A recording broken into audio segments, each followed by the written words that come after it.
Was I expelled from Hogwarts? Hey! Look who's back for more adventures. We love having you here to continue this story that keeps us all awake. Important note, all of this is pure fiction. So don't try any techniques you hear here in real life, your neighbor might call the cops. This amazing novel and all its rights belong to the original author. We're just the ones giving it voice and drama. Are you enjoying the show? Prove it by subscribing to our YouTube channel and leaving that like that motivates us so much. And if you want VIP access to exclusive content, our Patreon is waiting with things you won't find anywhere else. Chapter 101 The Ponytail Girl's Ponytail. The worst thing for a person is to become an outcast, to be out of place with those around them, because that easily makes them the center of attention and the object of study. It's like driving on a highway where everyone else is going the wrong way, you have to wonder if you're the one going the wrong way. It's like everyone else is posting lewd pictures, and you're the only one reporting them, you have to wonder if you're the one who's perverted. Ralph's special powers make him a complete outcast among wizards. Fortunately, the magical world has innate talents like Parseltongue and the disguise magus. So, who dares say Ralph's system can't be categorized among them? Since he can be categorized, he's not too much of an outcast. Regardless of whether others believe it or not, Ralph believes it. Through Parseltongue, I discovered snakes in the pipes, which reminded me of the Chamber of Secrets legend. I also consulted past records and found that Myrtle died 50 years ago, and that's when the Chamber of Secrets was rumored to have opened. I found Myrtle, asked her what she saw before she died, and finally found the entrance in the washroom. Unexpectedly, I ran into Quirrell. Of course, Ralph couldn't say he was a time traveler who already knew the location of the chamber, he could only concoct a story, a self-consistent one. As for whether Dumbledore would discover Ralph's lie, there was no need to worry. The headmaster generally wouldn't use legilimency on junior wizards or ordinary people. He had his own bottom line and wouldn't be like Voldemort, who wanted to use legilimency on everyone at every moment. Or rather, the reason Dumbledore was Dumbledore, and not Grindelwald or Voldemort, was because he had self-restraint and wouldn't act recklessly using his power. Of course, it would be difficult to deceive Dumbledore, because he possessed outstanding intelligence and exceptional insight. Dumbledore didn't need legilimency to easily determine if a wizard was lying. Fortunately, Ralph's actions in the Chamber of Secrets were enough to earn him Dumbledore's trust, especially the boy's intervention against Quirrell and the return of the Philosopher's Stone. Now, he took the tempting stone out of his pocket again, but without hesitation, handed it back. Dumbledore liked the boy even more. Intelligent, exceptionally talented, kind, and most importantly, able to resist temptation, he was practically a supercharged version of his younger self. "Oh, I almost forgot about it," Dumbledore said, taking the stone, which had almost lost its luster. After Harry gave the Philosopher's Stone to Quirrell, "I almost thought it was lost forever. I never imagined you could get it back, Ralph. I must say you did something noble and courageous today," Dumbledore praised. "You found the Chamber of Secrets and stopped the basilisk. I heard from Harry that Voldemort was planning to put the basilisk in the Quidditch pitch. If he had succeeded, it would have been a disaster. I think you deserve an Outstanding Service Award." Dumbledore placed the Philosopher's Stone on the table and said gently, "Of course, I think it wouldn't be unreasonable for you to receive a Merlin Medal. You prevented Voldemort's resurrection. Unfortunately, that's not up to me. I just spoke with Minister Fudge about this, but he thinks you're too young, and Professor Quirrell was consumed by demonic flames and can't prove much. At most, he can be considered to have stolen the Philosopher's Stone. I have no intention of commenting on Minister Fudge's decision." Dumbledore blinked and smiled, "but sometimes he's more conservative than this old man. All right, I should go now. If I don't, Madame Pomfrey will come rushing out to chase me away. You know, she's even fiercer than Professor McGonagall." Dumbledore stood up. "Professor," Ralph suddenly asked, "I have one more question. Is this the last one?" Of course, Ralph watched Dumbledore's retreating figure and asked seriously, "What if Voldemort really steals the Philosopher's Stone and then resurrects? Then I probably wouldn't be too troubled," Dumbledore said calmly, "because Tom will soon discover that the magic in this Philosopher's Stone is almost completely depleted. After Voldemort's resurrection, the elixir of immortality will quickly lose its effect, and then his body will rapidly age and die. His years of trying to resurrect him will always end in failure." Ralph seemed thoughtful. Dumbledore turned and left the room.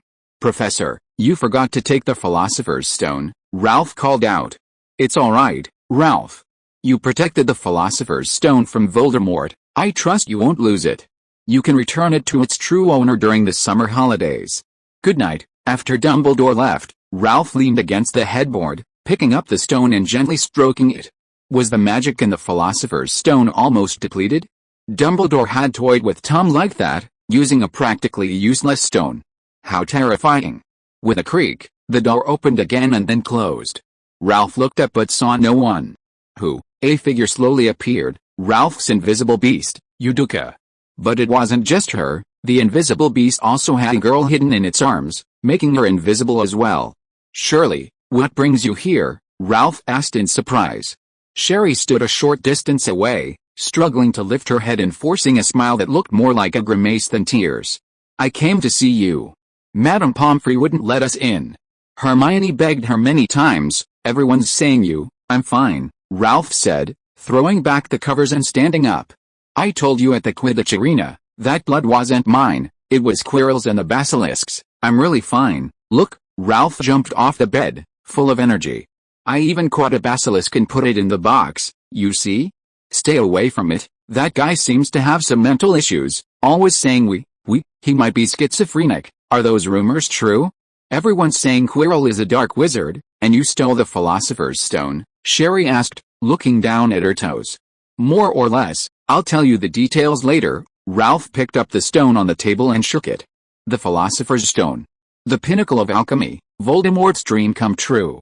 He barely had a chance to enjoy it before I chopped off his head and kicked it into flames. "Take a look." Sherry didn't take it. The pale-faced girl frowned, struggling to hide her fear in front of Ralph. But tears still streamed down her face. "What's wrong?" "Nothing." Sherry was truly crying, but she bit her lip, her eyes red, trying to stifle her sobs. Ralph hurried over, saying softly, "Don't cry, I'm alright." The girl with the ponytail just wept, remaining silent. "Shirley, don't stay silent," Ralph, his autism flaring up, said helplessly. "If something like this happens again, I promise I won't go so easily.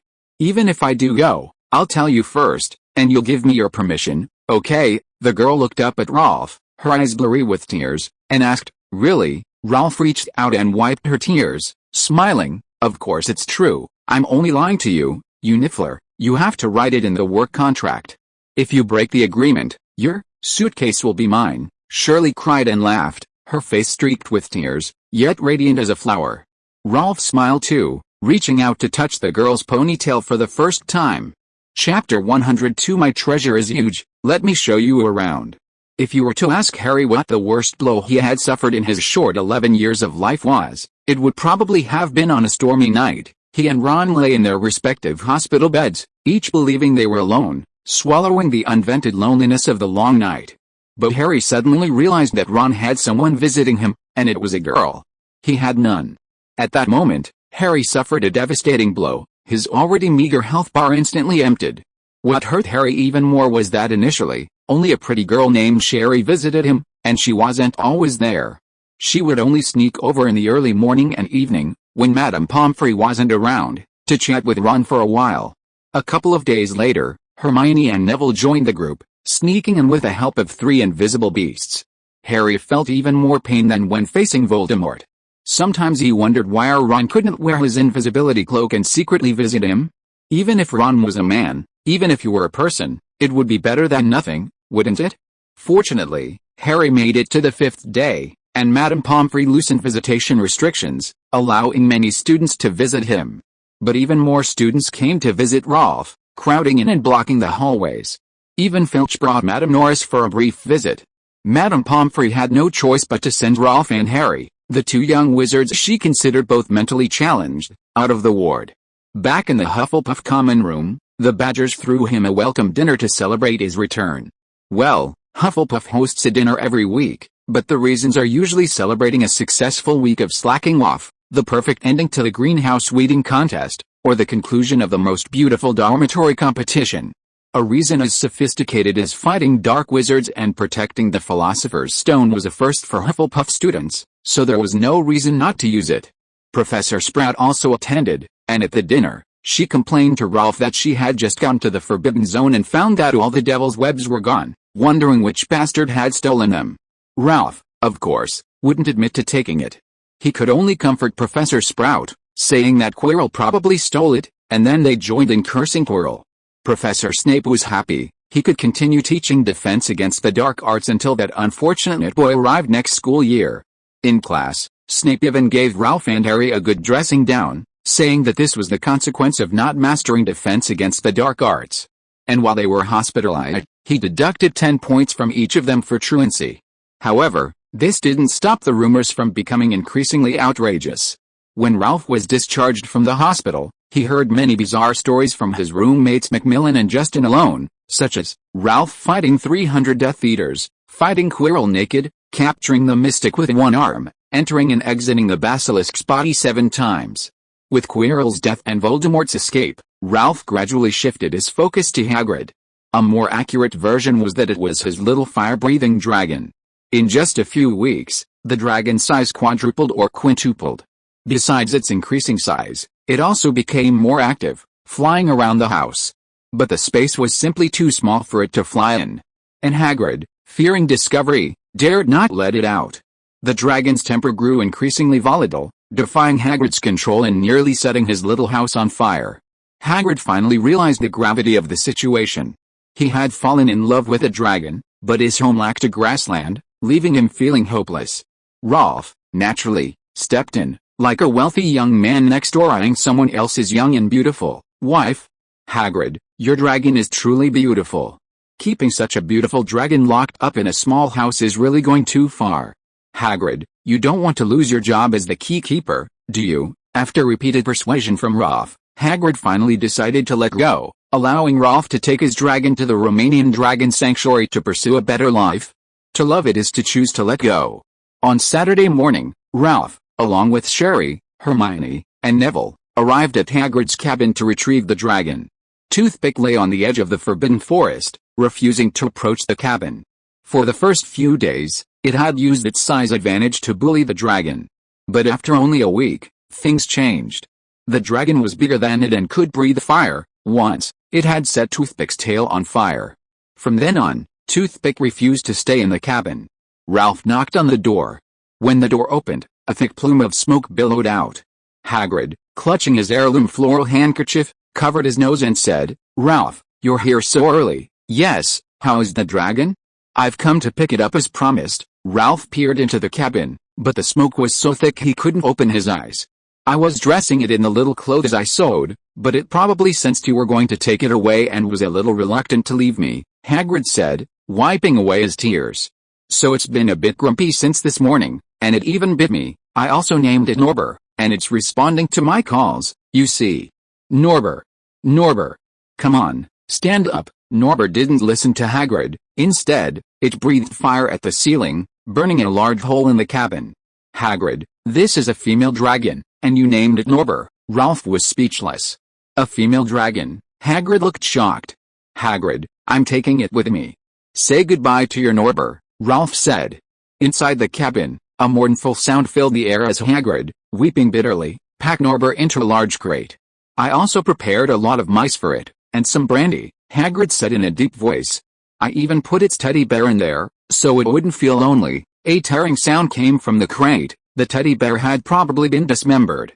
Ralph placed a black crate on the ground, waved his wand, and the wooden crate containing the dragon floated into the black crate. The group left the cabin and headed towards Hogwarts Castle. Neville stared at the black crate with curiosity, asking suspiciously, "Ralph, your crate is so small, and the wooden crate containing the dragon is so big. How did you fit it all in?" "It's bigger than you think." Ralph blinked. Hermione stared at Ralph. She had found it incredibly strange when she first met the boy. He hadn't brought much luggage to Hogwarts. Later, she discovered that his crate contained many animals. Hermione had been secretly researching, trying to find the truth.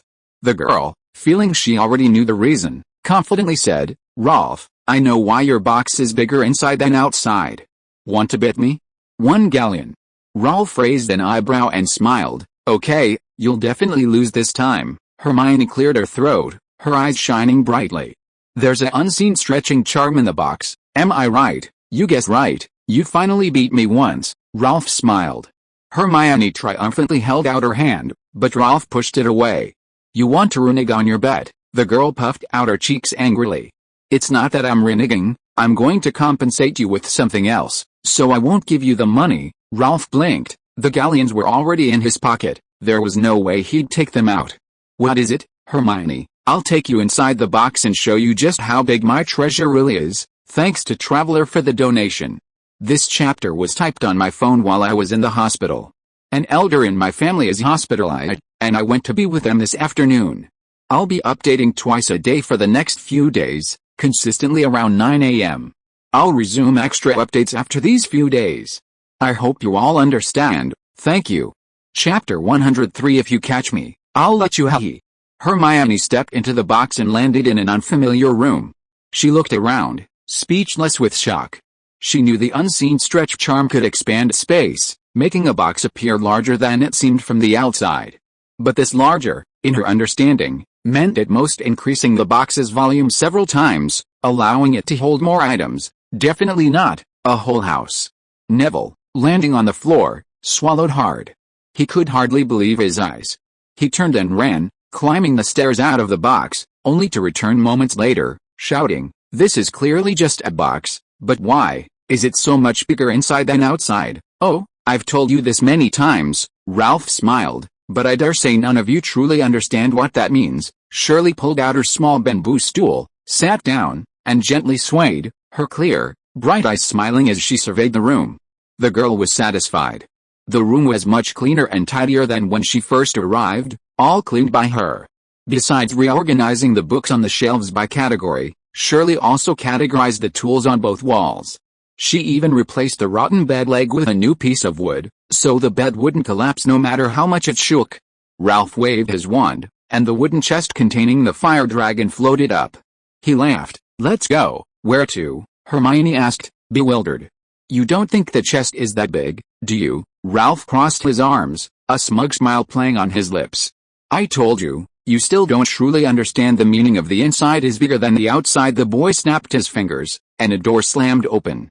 He stepped out of the room, then bowed slightly, extending his hand in an inviting gesture. "Come, let me show you, my little chest." Hermione stepped out of the room, staring at the vast world before her, frozen in place like a bewildered goose. This was completely beyond her comprehension, like someone who had studied Muggle science for years suddenly encountering magic, so confused. The girl stared in disbelief, and after a long while, she murmured, "Ralph, are you carrying a whole world around Hogwarts every day?" "That's an exaggeration." Ralph was pleased with the girl's expression. He smiled modestly, saying, "At most, just a forest." Ralph waved his wand, the wooden box opened, and a Norwegian Spinosaurus emerged. It looked at the endless forest, shook its wings, and Ralph patted its head, saying, "Fly." The half-grown Norwegian Spinosaurus surveyed this unfamiliar habitat with its black pearl-like eyes, spread its wings, and soared into the sky. The dragon flew towards the heavens. Although it was still a young dragon, it already displayed the majestic bearing of a sky overlord, spewing forth streams of flame that frightened a flock of harpy birds into screams of terror. Hermione explored the box along the path. From the dense bamboo forest inhabited by botricles, to the rocky hills where moonfoxes dwelled, then to the golden glowing burrows, the nests of the nifflers, and then to the vast reed beds teeming with fish. Each area was created using weather charms to provide a suitable natural environment for magical creatures. Hermione traveled from late autumn to heavy snowfall, to the drizzling spring rain, and then to the sweltering summer. The girl pinched her cheek. She was certain this world was real, not a dream. Yet, she felt as if she were in a dream. Ralph and Sherry stood before a cave. At first glance, it appeared small, but as they entered, the entrance automatically expanded, like the black suitcase itself. Inside, there were several branching passages and dozens of stalactites and stalagmites. The basilisk in the secret chamber lived there. Ralph was communicating with the basilisk in Parseltongue when he saw Hermione running towards them from afar. After she stopped, she bent over, panting, and excitedly said, "Ralph, I like you, your trunk." Could she just finish her sentence in one breath instead of panting? Hermione made a face at Ralph and Sherry, then turned and ran off, the girl like a hopping deer, skipping and jumping across the grass, full of youthful energy. Although she slipped and fell, she excitedly got up and limped away into the forest. "What's wrong with Hermione? She seems crazy." Ralph was dumbfounded. In his memory, Hermione, though outspoken, considered herself mature and rational, never as childish as she was today. That's what happens when you're excited. I wasn't much better than Hermione when I first came here, Sherry smiled. Really? But I remember you were so calm back then, Ralph frowned, recalling, not like Hermione is going crazy now. Just then, Neville came running, screaming as a flock of ice goose chased him, his backside picked several times, sweating profusely as he ran to the two of them for help. Whether it was the large white goose at the village entrance or the magical ice goose, they were all bullies, fond of pecking people indiscriminately. Ralph walked over, grabbed the ice goose by the neck, spun it around a few times, and threw it away. The ice goose was dizzy and disoriented. Neville, you have to deal with them like this, grab them by the neck and throw them far away. Ralph taught Neville his little trick for dealing with bullying geese. The girl with the ponytail stared at Rove's retreating figure, her eyes bright. She murmured, "That's because I hid it well back then. You have no idea how happy and excited I was. I've been working hard to learn for a long time, afraid of not doing a good job as an assistant. You brought me in, and then suddenly changed your mind and fired me." The girl's voice was very soft, as if answering Rove's question, but also as if talking to the wind. After Neville left, Rove walked towards Sherry. He asked suspiciously, "Sherry, what were you saying just now?" "I saw your lips moving, I won't tell you," the girl winked playfully. "It's my little secret," Rove sighed. Why are all girls like this? So mysterious, arousing curiosity but not extinguishing it. Sherry looked at the boy's expression, her eyes crinkling with laughter. She changed the subject. "What did the basilisk say to you just now?" "It said that the chicks cluck every day, scaring it out of its wits. If it doesn't get rid of them, it will die." "Ah," Sherry exclaimed in surprise, "but I don't allow them to come near here." "It's all right." Ralph looked at the girl's face and waved his hand. "We don't need chickens to fight a basilisk anymore. They've been raised for so long and eaten so much feed. We'll kill them today and make a chicken soup. Hermione and Neville are here too, so we won't go back to the Great Hall for dinner. I'll cook." "Ah. You can't eat them. You can't eat them." Sherry panicked and quickly waved her hands. "They're so well behaved. I've grown attached to them. I was even planning to build them a nest." Ralph grinned from ear to ear. Sherry then realized that the boy was deliberately trying to scare her. The girl with the ponytail imitated Hermione and glared at him. But her gaze was soft and weak, without any threat. "Then what should we do?" Ralph rested his chin on his hand, looking troubled. "Today we'll only eat vegetables and no meat." "That's not good either. I still need to try to eat more meat." Shirley glanced down at her thin body. She felt she was too skinny. Ralph tapped the girl's head lightly with a finger. Suddenly remembering something, he asked, "By the way, you just said you were going to build a chicken coop for those chicks." The girl nodded slightly. Ralph suppressed a laugh, gave a sternum, and crossed his arms, saying, "You're just a little assistant, taking it upon yourself to build a chicken coop in the boss's trunk. Isn't that a bit much? Then what do you suggest?" Shirley tilted her head, looking directly into Ralph's eyes. She said weakly, "I can't have this docked from my salary, can I? Just tell me the little secret I just mentioned." Ralph grinned. The girl with the ponytail raised her eyebrows. She suddenly walked away, and after walking quite a distance, she turned around with her hands behind her back, her face beaming, and said, "If you can catch me, I'll tell you." Chapter 104 The Despicable Snape. Shirley seemed to have genuinely grown attached to the fluffy chicks. She built a nest next to the cabin and warned Ralph not to get his hands on them. She didn't seem to care much for the eggs the hens laid, and often boiled them and ate them with Ralph. The girl planned to cultivate a plot of land to grow vegetables and potatoes. Self-sufficiency was the way the nuns at the convent lived, and Shirley carried this lifestyle into the box. Hermione also wanted to carve out a plot of land to build herself a small cabin as a study, preferably near the reeds, so she could have a lakeside view. She pestered Ralph relentlessly until he agreed, but she had to pay a price for the cabin. In exchange, she became Shirley's assistant. With the arrival of the dragon, the workload increased dramatically. Ralph and Shirley both had classes and couldn't stay in the box forever. Having another person to help was always beneficial. Moreover, Ralph wasn't paying wages, he was essentially getting Hermione for free, and getting freebies was always enjoyable. Neville discovered that Ralph had cultivated a greenhouse in the box, and he was eager to help, just to care for the magical plants. So, besides Ralph, the boss, he now had 3 employees, an assistant, Sherry, an assistant's assistant, Hermione, and the herbalist, Neville. Celia's magical beasts shop, though a makeshift operation, had at least its basic structure in place. As time passed, the ripples from Quirrell's death gradually subsided among the students. Aside from the first-year wizards who were somewhat affected, which student of other ages wasn't used to it? Even the experienced 7th-year students had already placed bets on how long Quirrell could hold out. The fact that he lasted until after Easter was already considered good. He'd get a 7 out of 10. Quirrell didn't die a natural death. He was a dark wizard, so naturally he wouldn't receive a funeral or memorial service from Hogwarts. Filch's black armband, which he'd been airing for months, was now useless, so he had to put it away in storage for the next lucky person. Because of this unexpected event occurring during the Quidditch final, the Hufflepuff vs. Slytherin match was naturally cancelled. Snape was delighted. Before the match was interrupted, Slytherin had conceded 7 goals, making their chances of winning impossible. Now that the match was cancelled, Slytherin certainly hadn't lost. Snape also heard from Dumbledore that Ralph had captured a basilisk, clearing Hagrid's name and proving he had no involvement in Myrtle's death. Knowing about a basilisk, Professor Snape's attitude changed completely. For the first time ever, he gave Ralph extra points in several lessons, trying to get him to hand over the basilisk. Snape even claimed that a basilisk was Slytherin's historical common property, but Ralph completely ignored him. With the arrival of June, exam week began, and many students threw themselves into intense and exciting revision. Even the usually lazy Hufflepuff Badgers were focusing intently, preparing for the exams.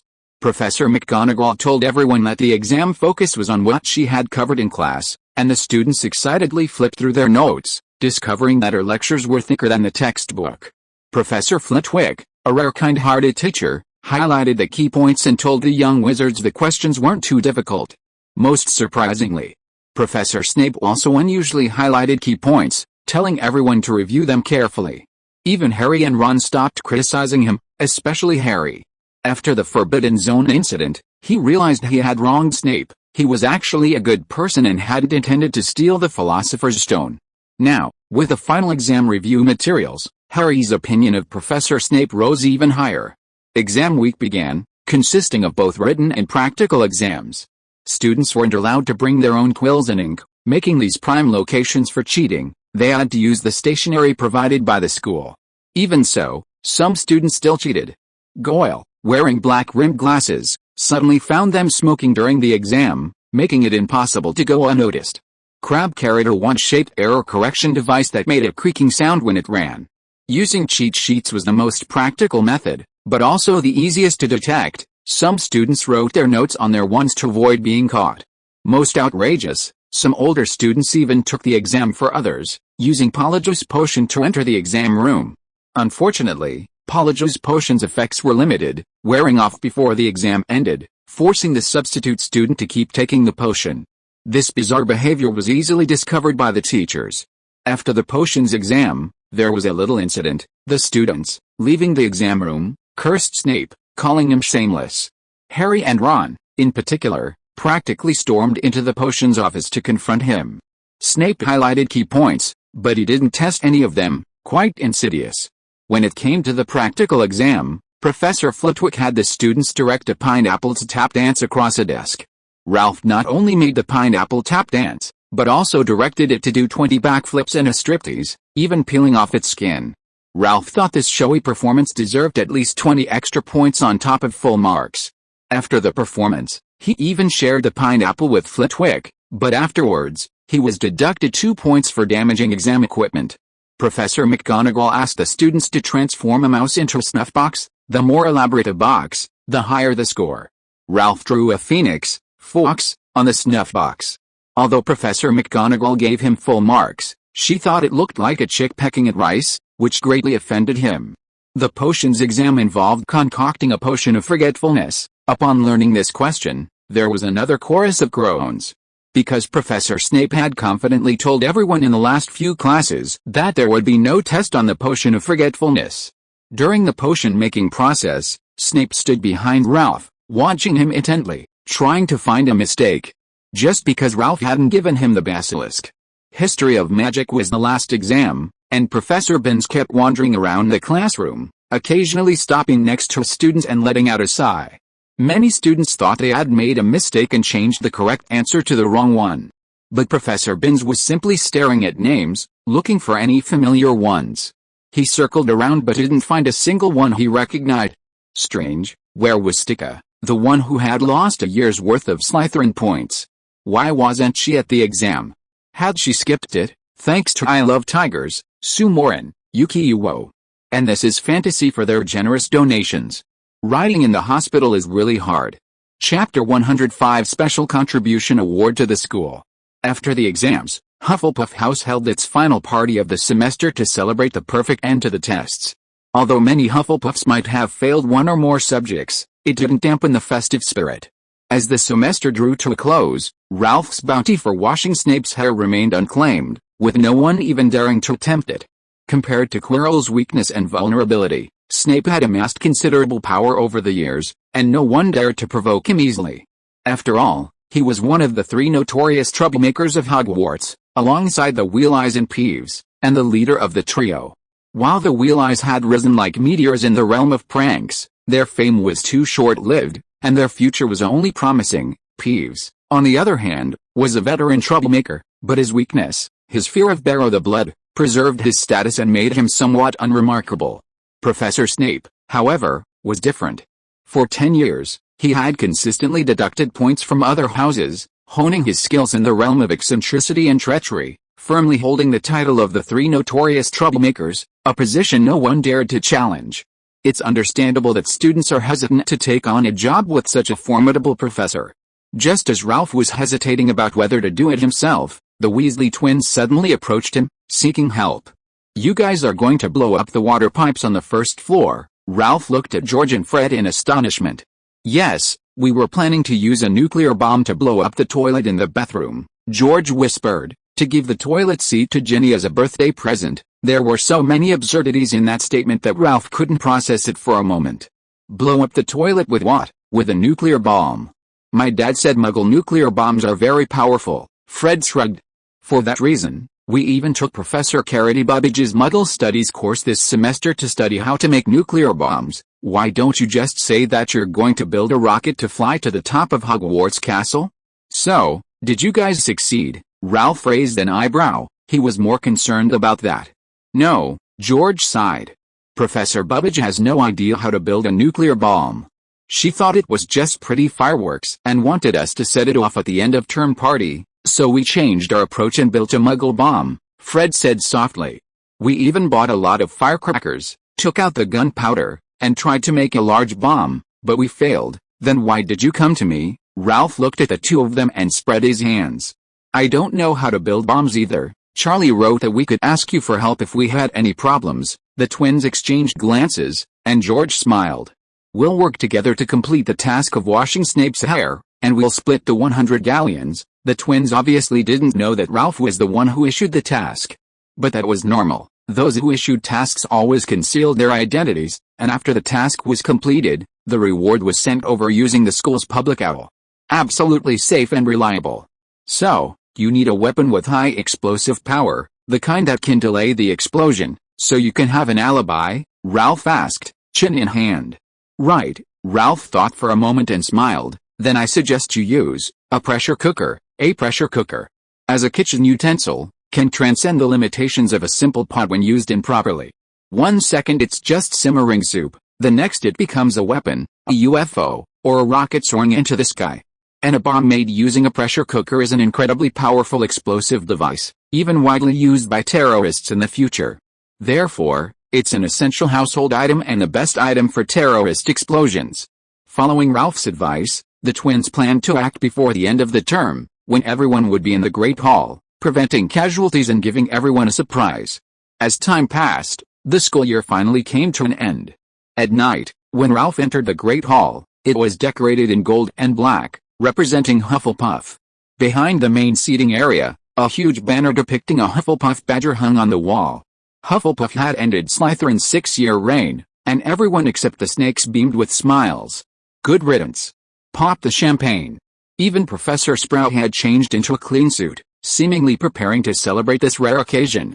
As Dumbledore stood up, the noise in the Great Hall gradually subsided. Another wonderful year has passed, Dumbledore said cheerfully. Before enjoying the delicious food, I must say some clichés that you'll all find tiresome. Everyone stared at Dumbledore, and the headmaster said softly, "First, we've lost another defense against the dark arts teacher, which means we need to recruit a new professor. It's a difficult task." Dumbledore smiled.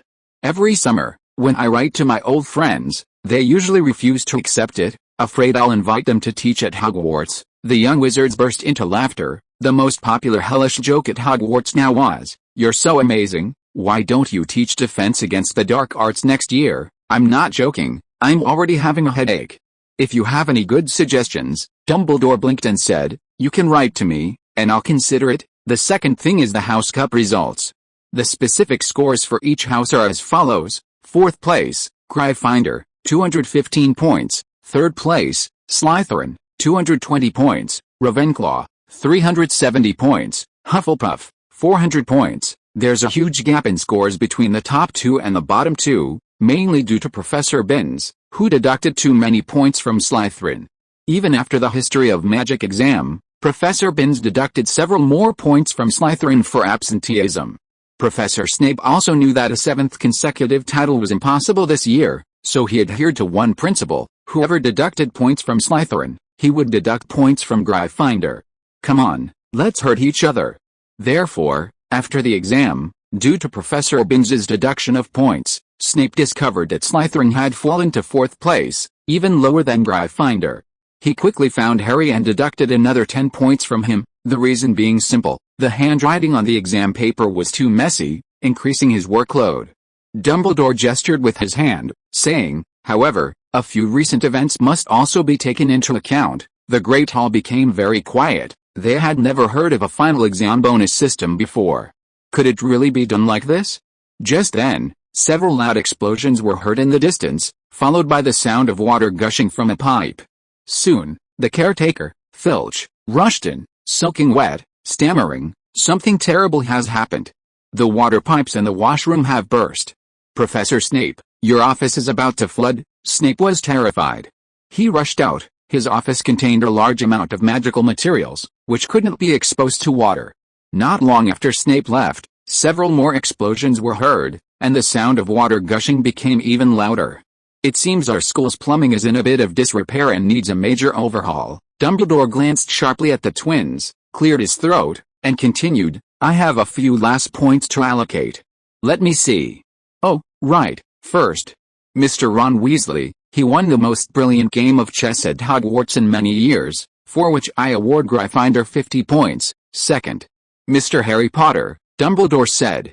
"He displayed great courage and extraordinary bravery, for which I also award Gryffindor 50 points. Of course, most importantly, Mr. Ralph Scamander, who retrieved the Philosopher's Stone from Quirrell and prevented a basilisk calamity, is awarded 70 points. Moreover, after consulting with the Board of Governors, we have decided to award him the Special Contribution to the School Award." Dumbledore produced a golden medal with Ralph's name on it. Everyone applauded, and Ralph nodded in acknowledgement, his eyes fixed on the medal, but in his heart he was thinking, "I'm not going to become the first student in Hogwarts history to receive the Special Contribution Award and then be expelled, am I?" Thanks to Just Love wading through water and listening to deer cry in the deep forest for their generous donations. Chapter 106. Where are you? Nagini. Hufflepuff undoubtedly won this year's House Cup. Even though Dumbledore added 100 points to Harry and Ron's combined score, their base score was too low for a comeback. While Hufflepuff didn't achieve a double victory in both the House Cup and the Quidditch Cup, Ralph received a Special Contribution to the School Award, a respectable honor. After all, students who receive this award invariably leave a prominent mark on magical history, like Tom Riddle. Well, Voldemort lowered the award's prestige. The Gryffindor students were satisfied, although they didn't win anything. Their final points surpassed Slytherin's. At the start of last year's new term, Professor McGonagall's goal was to achieve a Grand Slam of both the House Cup and the Quidditch Cup. After Halloween, she thought winning a Quidditch Cup would be good. After Christmas, she thought reaching the Quidditch finals would be great. After the Easter break, her goal for the House Cup was to secure at least a top 3 finish, aiming for at least a second-place finish. Tonight, simply avoiding last place would be a success. Gryffindor was undoubtedly successful this year, at least more successful than Slytherin. 10 minutes into the banquet, Snape returned, wearing a new robe. Most surprisingly, his hair was wet, as if he'd just washed it. Everyone stared at him, stunned for a long time. He was carrying several pressure cooker lids, shouting at Dumbledore to punish the murderer. Occasionally, glistening water droplets splashed from his hair, making the professor lose his appetite. Ralph checked the system's rewards. This meant he would gain Snape's potions talent for a whole year. What a wonderful evening. With the end of the banquet, the school year drew to a close.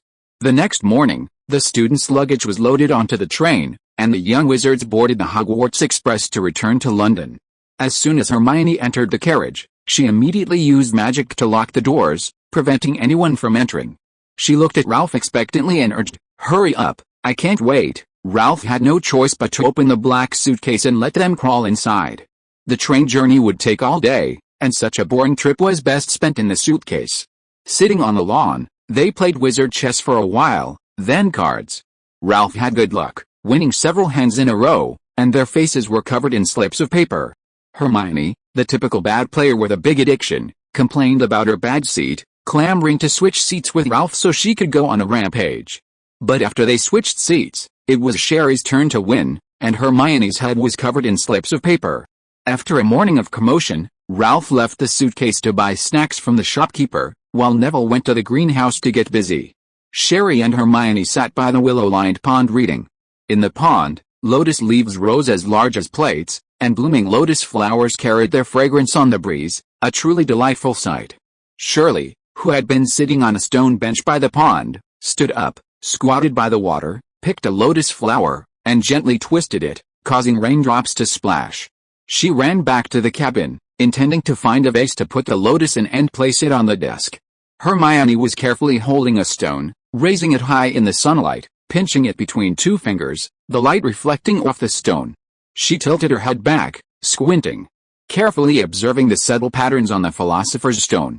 The stone was slightly translucent, its internal patterns clearly visible, faint as silk, with tiny bright red dots, like frozen peach petals. Looking at it from a slightly greater distance, the stone resembled shimmering blood clots. Hermione never imagined that one day she would see and touch the items described in the spellbook. It felt like a dream. Seeing Ralph approaching from a distance carrying a large pile of snacks, Hermione asked curiously, "Why did Dumbledore ask you to keep this stone?" Ralph put the snacks on the table, picked up a lotus flower, sat down on the stone bench, and replied, "I don't know either. Professor Dumbledore told me to give it to its true owner." "Isn't the true owner Nicholas Flamel?" Hermione blinked. Ralph looked up, raised his eyebrows, and said, "You're not a Nicholas Flamel fan either, are you? And you want me to get your autograph?" "How did you know?" Hermione asked, surprised. Sherry, carrying a bottle, trotted over, but the boy had already taken the bench, leaving no room for her. Ralph shifted his position, making room for Sherry to sit beside him. She took the lotus flower, placed it in the bottle, and leaned close to the boy, asking, "Is it pretty?" "It's pretty," Ralph smiled. "I know a potion that can keep a lotus flower from wilting for 6 months. Sherry, will you come to my house for the summer?" Hermione invited. "Probably not," Shirley sighed, shaking her head. "The convent won't let me go out. When I get back, the headmistress might confiscate all my belongings. Magic is also forbidden during summer vacation." Ralph gazed thoughtfully at the girl. As the express train arrived at platform 9, all the students carried their luggage off the train, passed through the wall, and entered King's Cross Station. Inside the station, Ralph saw the wheel eyes. George and Fred were holding a toilet seat, handing it to Ginny. Mrs. Weasley was furious, grabbing one of them by the ear and yelling, "George, what did I tell you when school started?" "Mama, I'm Fred now." "Okay, sorry." "Fred." Mrs. Weasley pulled the ear harder. The little girl, who had grown quite a bit taller, skipped around holding the toilet seat, calling out, "Hey, Ralph." Ralph waved at her. He also saw Neville's grandmother. Mrs. Longbottom had finally changed into something less eye-catching, probably because she was too hot. Ralph also saw Hermione's father, a middle-aged man with glasses. He seemed to have heard about him from Mrs. Granger before, his eyes filled with curiosity and scrutiny. Hermione's father looked very strong, and Ralph felt he might not be able to beat him. Wait, why did he think that? After everyone else left, only Ralph and Sherry remained. They both needed to transfer to another train to go to a faraway place. As their parting was imminent, Ralph asked, "Sherry, I remember you saying your birthday is in August." The girl nodded. Ralph flicked his wrist and pulled out a small package from somewhere. He handed it to Sherry, smiling. "An early birthday present for you." Sherry took it. "Thank you, I'm leaving." Ralph picked up his small black suitcase and walked towards platform 7. "See you in September." Sherry waved goodbye reluctantly. The girl stood there, watching his retreating figure until he disappeared, before opening the gift. Sherry found a wallet made of the skin of a shape-shifting lizard. The girl opened her purse and saw a bottle of potion marked Polyjuice Potion, along with galleons and a stack of Muggle pounds. Inside was a note. Sherry picked it up, gazing at the familiar handwriting. "Hide your wand in your purse. If you can't stay in the monastery, take Polyjuice Potion and sneak away. You can come to London to find Hermione, or you can go to the Romanian Dragon Sanctuary to find me." Tears welled in Sherry's eyes, yet her smile remained radiant, captivatingly beautiful. The girl with the ponytail suddenly felt better. Summer vacation didn't seem so unbearable anymore. In the Albanian forest, a shadow clung to the head of a snake, slithering towards the woods. Returning to the place he had spent 10 years in, Voldemort felt a sense of homecoming, a deep sense of familiarity. He wondered how his Nagini had fared during his year-long absence. Voldemort detached himself from the dying snake and, in his wandering spirit form, eagerly drifted towards the hot spring. Deep in the forest, a heart-wrenching scream suddenly rang out, scattering wild beasts in all directions. Nagini, Scamander's Magic Box Scroll, the end. Chapter 107. Devonshire. In Devon, southwest England, nestled on the banks of the River Exe, lies an ancient manor. Hidden in the dense forest, nestled against the hillside, neither muggles nor wizards can enter without permission. At the center of the manor stands a pyramid, about 30 meters high, crafted entirely of pure gold, gleaming in the moonlight. Its 4 sides are inscribed with ancient runes, Phoenician script, Egyptian hieroglyphs, and Sumerian cuneiform, making the pyramid incredibly sturdy rather than soft. From afar, the pyramid appears to lack an apex, but atop it lies a hidden alchemy chamber, accessible only through a concealed entrance. Inside, a hunched old man with snow-white hair and beard, dressed in a loose white robe, floats barefoot about half a meter above the ground. Before him is a workbench filled with various test tubes and metal tubing, connected like veins to a giant crystal sphere. The old man raised his wand and flicked it a few times. Within the crystal ball, ripples of magic spread, revealing a magnificent spectacle. Countless stars clustered together, forming rivers, as if an entire galaxy had been traced within. The old man observed the distant M78 nebula in Orion, his eyes gleaming with delight. He chuckled in ancient Greek, "Eureka!" Just then, a thick book bearing a phoenix image flew over, its lock snapping open, and yellowed pages slowly turned. Each page featured a photograph with a name. Finally stopping at Albus Dumbledore, the old man paused, turned, and said softly, "Good evening, Albus." "Nicole, I'm so sorry to interrupt your Eureka moment, but I have something I'd like to discuss with you," said the portrait of Dumbledore in the photograph. "Are you free tonight?" "Yes, Albus. I saw this in the prophecy orb an hour ago," the old man said with a smile. "See you in 5 minutes." The book flew back to the shelf, and Nico floated forward to a shelf where an ancient stone basin sat. Ancient runes were carved on the rim, and within swirling, silvery white memories, neither misty nor watery, gently rippled. This was the pensieve, used to preserve thoughts and memories. The old man drew his wand, brought the tip to his temple, and drew a small strand of memory from the tip, which he tossed into the pensieve. On the base of the pensieve was a prominent inscription of the years 1900 to 1992. 6 pensieves stood side by side on the enormous shelf. Since the 14th century, Nico had replaced them every 100 years.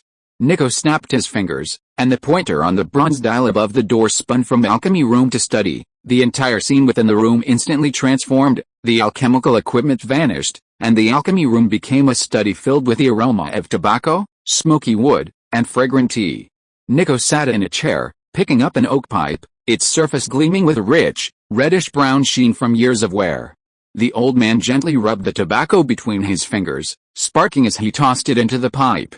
He took a deep drag and exhaled a series of gray smoke rings. The smoke rings drifted into the air, transforming into the shapes of magical creatures such as dragons, thunderbirds, and phoenixes, before flying out a window. Just as the tobacco pouch burned out, a knock came at the door, neither too early nor too late. Nicole beckoned, and the door creaked open. The old man waved his hand to disperse the smoke in the study, then leaned back in his high-backed chair, looked up, and gazed at the travel-worn Dumbledore. "Good evening, Albus." Nicholas gestured for Dumbledore to sit down and asked, "Long time no see. My funeral is still a while away, but you're already so eager to attend," the old man joked. "You won't be crying this time, will you?" Dumbledore sat down in a dark, handcrafted, dragon-skin chair made of black walnut wood. He smiled and said, "Nicole, this isn't the first time I've attended your funeral. I won't be as rude as last time." "Not rude," the old man couldn't help but laugh. "But you were definitely the first wizard to attend mine, dressed all in black and wearing a wreath. I almost thought I was really dead." Nicholas tapped his pipe lightly on the table and grinned. "I still remember your expression then, still crying for me, and then seeing the Goblin Rock Band come on stage." Recalling the past, Dumbledore smiled knowingly. "I didn't know back then that a living person would hold a funeral for themselves and invite a band to sing love songs at the funeral. Haha, Albus, how old were you then?" 13, I think. "You're 110 years old now." Nicole looked at Dumbledore, whose hair and beard were now completely white, and couldn't help but sigh. "Seeing how you've changed, I can feel the passage of time. How are your funeral preparations going?" Dumbledore blinked and asked. "They're going well, but when I was sending out the invitations, I found out that many old friends have passed away." Nicole picked up his pipe, changed the tobacco, and said in the same tone, "Some of these wizards aren't much older than you, Albus. You need to take care of your health. I don't want to be attending your funeral someday." Dumbledore didn't reply, but just smiled and said, "How many funerals has this been?" "The 7th. 7 is a magical number. I have a feeling that if I can't find the Stone of Destiny again, this will probably really be my last funeral." As he said this, a look of dazedness appeared on Nicole's withered, wrinkled, and weathered face. "Sometimes I feel I've lived too long and should get a good rest in the cemetery." The old man raised his withered arm, so fragile it seemed it could easily break. He chuckled, "Living too long like this isn't exactly a comfortable thing." The old man, hunched over, looked at Dumbledore and asked casually, "By the way, how is Tom?" "He didn't steal the Philosopher's Stone and return to Albania, waiting for the next victim?" Dumbledore pondered for a moment. "I observe his condition closely at Hogwarts and have a general idea of why Tom is still alive." Nico leaned back in his chair, his expression serious. "Is it really a Horcrux?" "Most likely, but I haven't received conclusive evidence that Tom split his soul. If Voldemort really made a Horcrux, he would have hidden it. How could he let you find it so easily?" Nico shook his head. "But I worry. Tom created more than one Horcrux." Dumbledore frowned. "Over the years, he seems to have become increasingly inhuman, both in personality and appearance. The only explanation I can offer is that the damage to his soul far exceeds the scope of ordinary dark magic. That makes things even more troublesome." Nico sighed. "Albus, I feel exhausted for you. In your youth, you had to worry about Grindelwald. Now that you're old, you have to deal with Tom Riddle." Dumbledore seemed unconcerned. He smiled and said, "Nicole, I didn't bring your Philosopher's Stone. It's with Newt's grandson." He paused. "I hope you can invite that boy to your funeral. Is he special?" Nico looked up curiously, his eyes lighting up. "Rolf's magical talent is unique, and you're an expert in that. Most importantly, Helena Ravenclaw has been pestering him lately." Dumbledore's expression was extremely serious. Helena probably thought the child was the wizard who could resurrect her as prophesied. Helena also believed in Tom Riddle, but she was ultimately deceived. Nico remained non-committal. "I believe Cassandra Trelawney's prophecy, but not Helena's judgment," the old man said bluntly. "She inherited none of Ravenclaw's wisdom. On the contrary, she is extremely foolish. Her mother's murder is inseparable from her, but Ralph found the basilisk left by Slytherin. Newt also told me he caught a silverfish over 900 years old in the library." Dumbledore narrowed his eyes. "That silverfish might have been left by Ravenclaw." Nico looked up in surprise. "If it really is Ravenclaw, then only Hufflepuff and Gryffindor remain." "Yes." Dumbledore's voice was soft, a resolute glint in his eyes. He nodded. "Ralph has a high probability, but regardless, I will nurture him with all my might. I am old and somewhat lacking in strength. If Tom makes many Horcruxes, it could be a protracted battle. In case I die, a powerful wizard will be needed to take my place." Dumbledore looked up into the distance, his expression serious. Sybil Trelawney's prophecy to Harry and Tom said, "Both cannot live, only one can survive."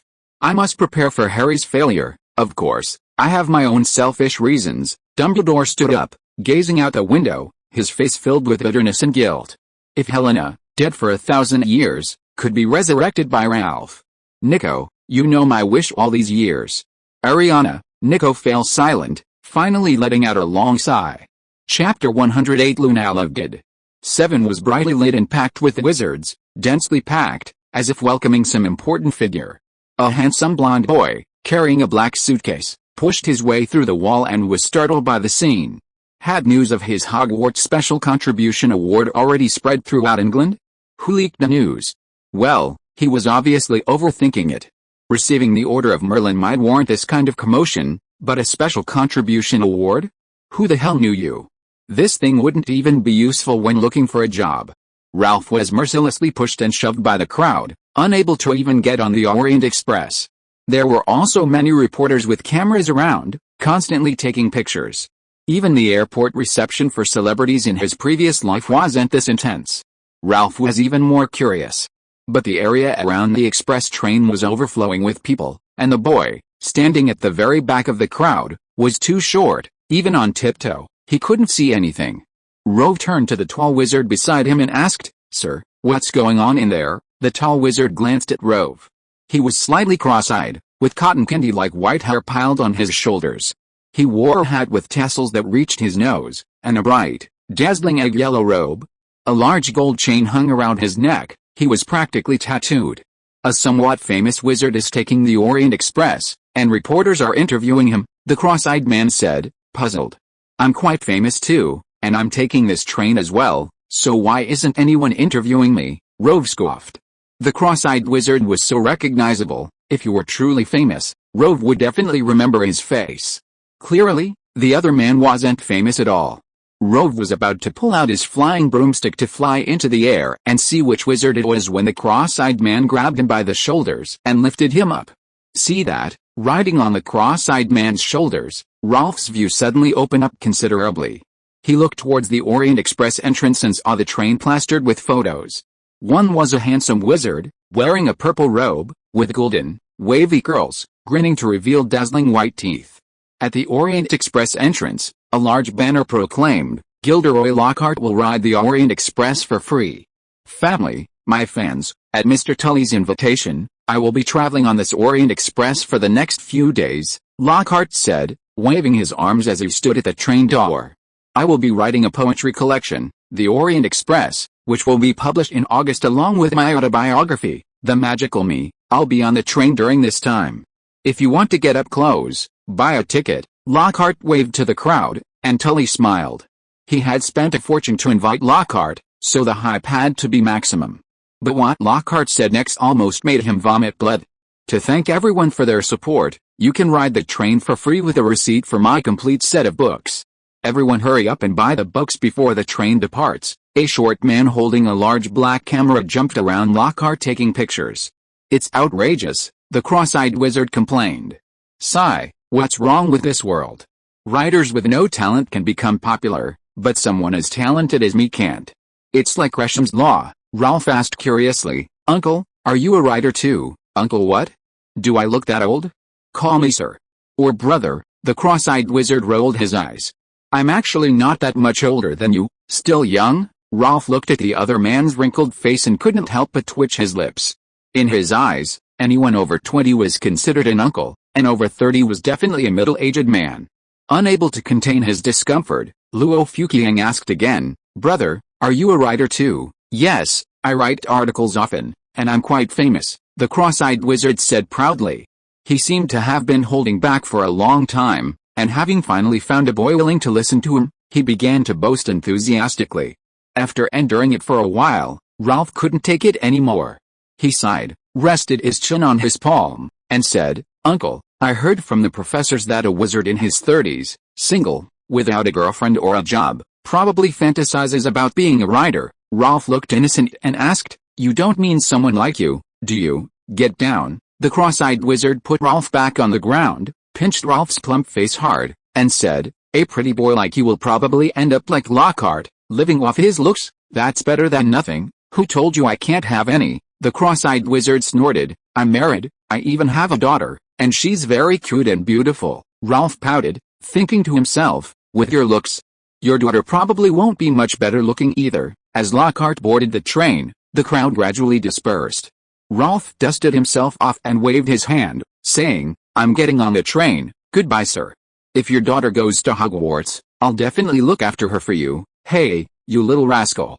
Don't run away. He chased after him, but Ralph had already disappeared into the crowd. The ticket checker was still that old goblin in his black uniform, wearing a monocle, his eyes scanning the crowd, watching out for a fare-dodging wizards. Ralph handed over his ticket and suitcase together. The goblin examined them carefully, looked up, and was about to speak when the boy spoke first. No baggage check in service, and there are no toads or mice in my pockets. Ralph didn't say anything more, picked up his black suitcase, and boarded the express train. He had bought 2 sleeper berths, giving him a small compartment to himself. The boy quickly found his compartment, placed his suitcase on the berth, and glanced at the opposite compartment, seeing no one. But from the upper berth railing, 2 white legs, like white jade lotus roots, dangled in midair, their tender white feet dangling back and forth. The woman was holding an upside-down magazine titled Singing the Quibbles. She seemed to sense someone watching her and moved the magazine.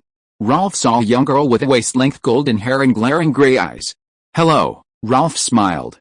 My name is Ralph Scamander. The girl nodded, her expression dazed, her gray eyes fixed on Ralph. My name is Luna Lovegood, thanks to, and 20200305164733887 inches for their donations. If you are listening to this novel on a channel other than Fanfic World, it means it was downloaded and re-uploaded without effort. We warmly invite you to visit our channel, Fanfic World. There you will find the original version of this story and many other novels of various genres. We look forward to seeing you dive into a world of incredible novels. Chapter 109I, The Mysterious Man, Need Your Money. While Rove was packing, Luna had already changed position several times on the bed. At first, she dangled her legs out from the railing and swung them around. Then she rotated her body 180 degrees, placed her feet on the wall, and tried to squeeze her head out through the gap in the railing. After failing that, she could only rest her neck on the railing, her head dangling in the air, reading her the Quibbler upside down. Soon, the girl lay on the bed, swimming from one end to the other, then turned around and did it again. Finally, Luna seemed tired. She sat on the railing, holding the Quibbler in her hands, swaying her head and shoulders from side to side, the 2-carat pendants on her earlobes swinging along with her. No matter how strange the girl's posture was, the boy got used to it after watching for a while. After tidying up the room, Rove was about to go eat when a series of loud, booming laughter suddenly erupted from the opposite carriage, startling him. The boy peeked out and saw Luna sitting on the upper bunk railing, laughing so hard that she was doubled over, tears streaming down her face. Ralph watched in horror, feeling as if she was about to fall off the bed, and then he heard a loud thud. The Quibbler fell to the floor. The wizard in the next carriage was also startled by the strange laughter. In the right-hand compartment, a tall, imposing, and menacing-looking middle-aged wizard came out, glanced over, spat, and complained, "Can't anyone sleep?" He slammed the carriage door shut. In the left-hand compartment, a young witch stood at the door, looking at Luna and Ralph. Seeing that they were both blonde, she assumed they were siblings and shouted, "Your sister's had a seizure, it's so serious. Aren't you going to find your parents? Why are you just standing there watching?" "Sister, I'm his sister." Luna laughed even harder at the witch's words. She clutched her stomach, rolled around on the bed, laughing and wiping tears from her eyes. "She's not my sister. We didn't even know each other 5 minutes ago," Ralph explained. "Oh, sorry." The witch, probably just woken up, walked over in a purple robe, her eyes still sleepy. She glanced at Luna, who was still laughing, but her eyes lingered on the boy. "Was what I just said really that funny?" she asked suspiciously. Ralph shook his head. He didn't seem like someone who could understand Luna's mental state. "When I first arrived, I think I saw her father. I wonder where he is now." The witch twisted her neck, looking around. "He's so careless, leaving a little girl alone in the carriage. Doesn't he worry about something happening? So irresponsible." Seeing Ralph's approving expression, the witch narrowed her eyes, staring at him. "Don't just nod. You're not much older than this little girl, and you're alone too. Where are your parents or elders? I haven't seen them. Ralph gave a simple, honest look and chuckled. My grandfather will be back soon. When traveling, don't reveal your personal information. Otherwise, others might see you as just a child and start having inappropriate thoughts. Really? I don't believe it. The witch glanced towards the carriage, seemingly wanting to go in and take a look, but Rove blocked her way. I just want to go in and have a cup of tea, the witch said with a grin. Don't be afraid, little brother, I'm not a bad person. I didn't say you were a bad person, sister, Rove smiled. But you, a witch, going into someone's carriage in your pajamas, you're probably not a decent person either. The witch twitched her lips, and out of the corner of her eye, she caught sight of the black leather suitcase on the bed. She suddenly laughed, turned around, and went back to her own carriage. Rove watched the witch's back, his brows furrowed. After she closed the door, the boy casually picked up the fallen copy of the Quibbler. Just how funny could it be to make Luna laugh like that? The page that had been turned had a spoof photo of Minister Fudge, with the words, "Many years later, Minister Fudge passed away." On his tombstone was written, "Cornelius Fudge, a noble and upright man." Wizards who had seen the inscription were invariably amazed. How could two people fit in such a small place, such a small magazine? What audacity! On another page, Ralph saw a huge headline, "The Quibbler reappears in Britain." Ralph was startled. Had the Quibbler become so well informed that they even knew about what was happening at Hogwarts? He looked closer and saw that it read, "We all know that the Quibbler died at the hands of the boy who survived the ordeal, but is that really the case? Recently, astonishing new evidence has emerged proving that the Quibbler may not be dead. He is committing crimes in northwest England, having already defrauded tens of thousands of galleons." Doris Purkis of 18 Thornley Road, Little Norton, told the author, "The Quibbler wrote to me saying he's short of startup capital and asked me to lend him 1,000 galleons, promising to repay me 1,000,000 galleons after rebuilding the Death Eaters." Ralph was speechless. In the eyes of these small magazines, had Tom really sunk to the point of swindling money everywhere? He browsed through the other content, and apart from rumors, it was all fabricated, much like a marketing account. The most outrageous thing was that Ralph even saw Professor Trelawney's column.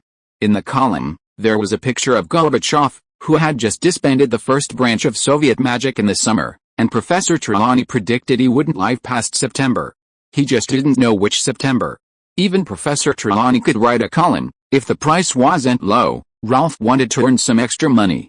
He could also post the bizarre articles he'd read in story magazines, as well as the anti-intellectual and reflective articles he'd seen in Reader's Digest and Yellen, except the reflections would be on Great Britain.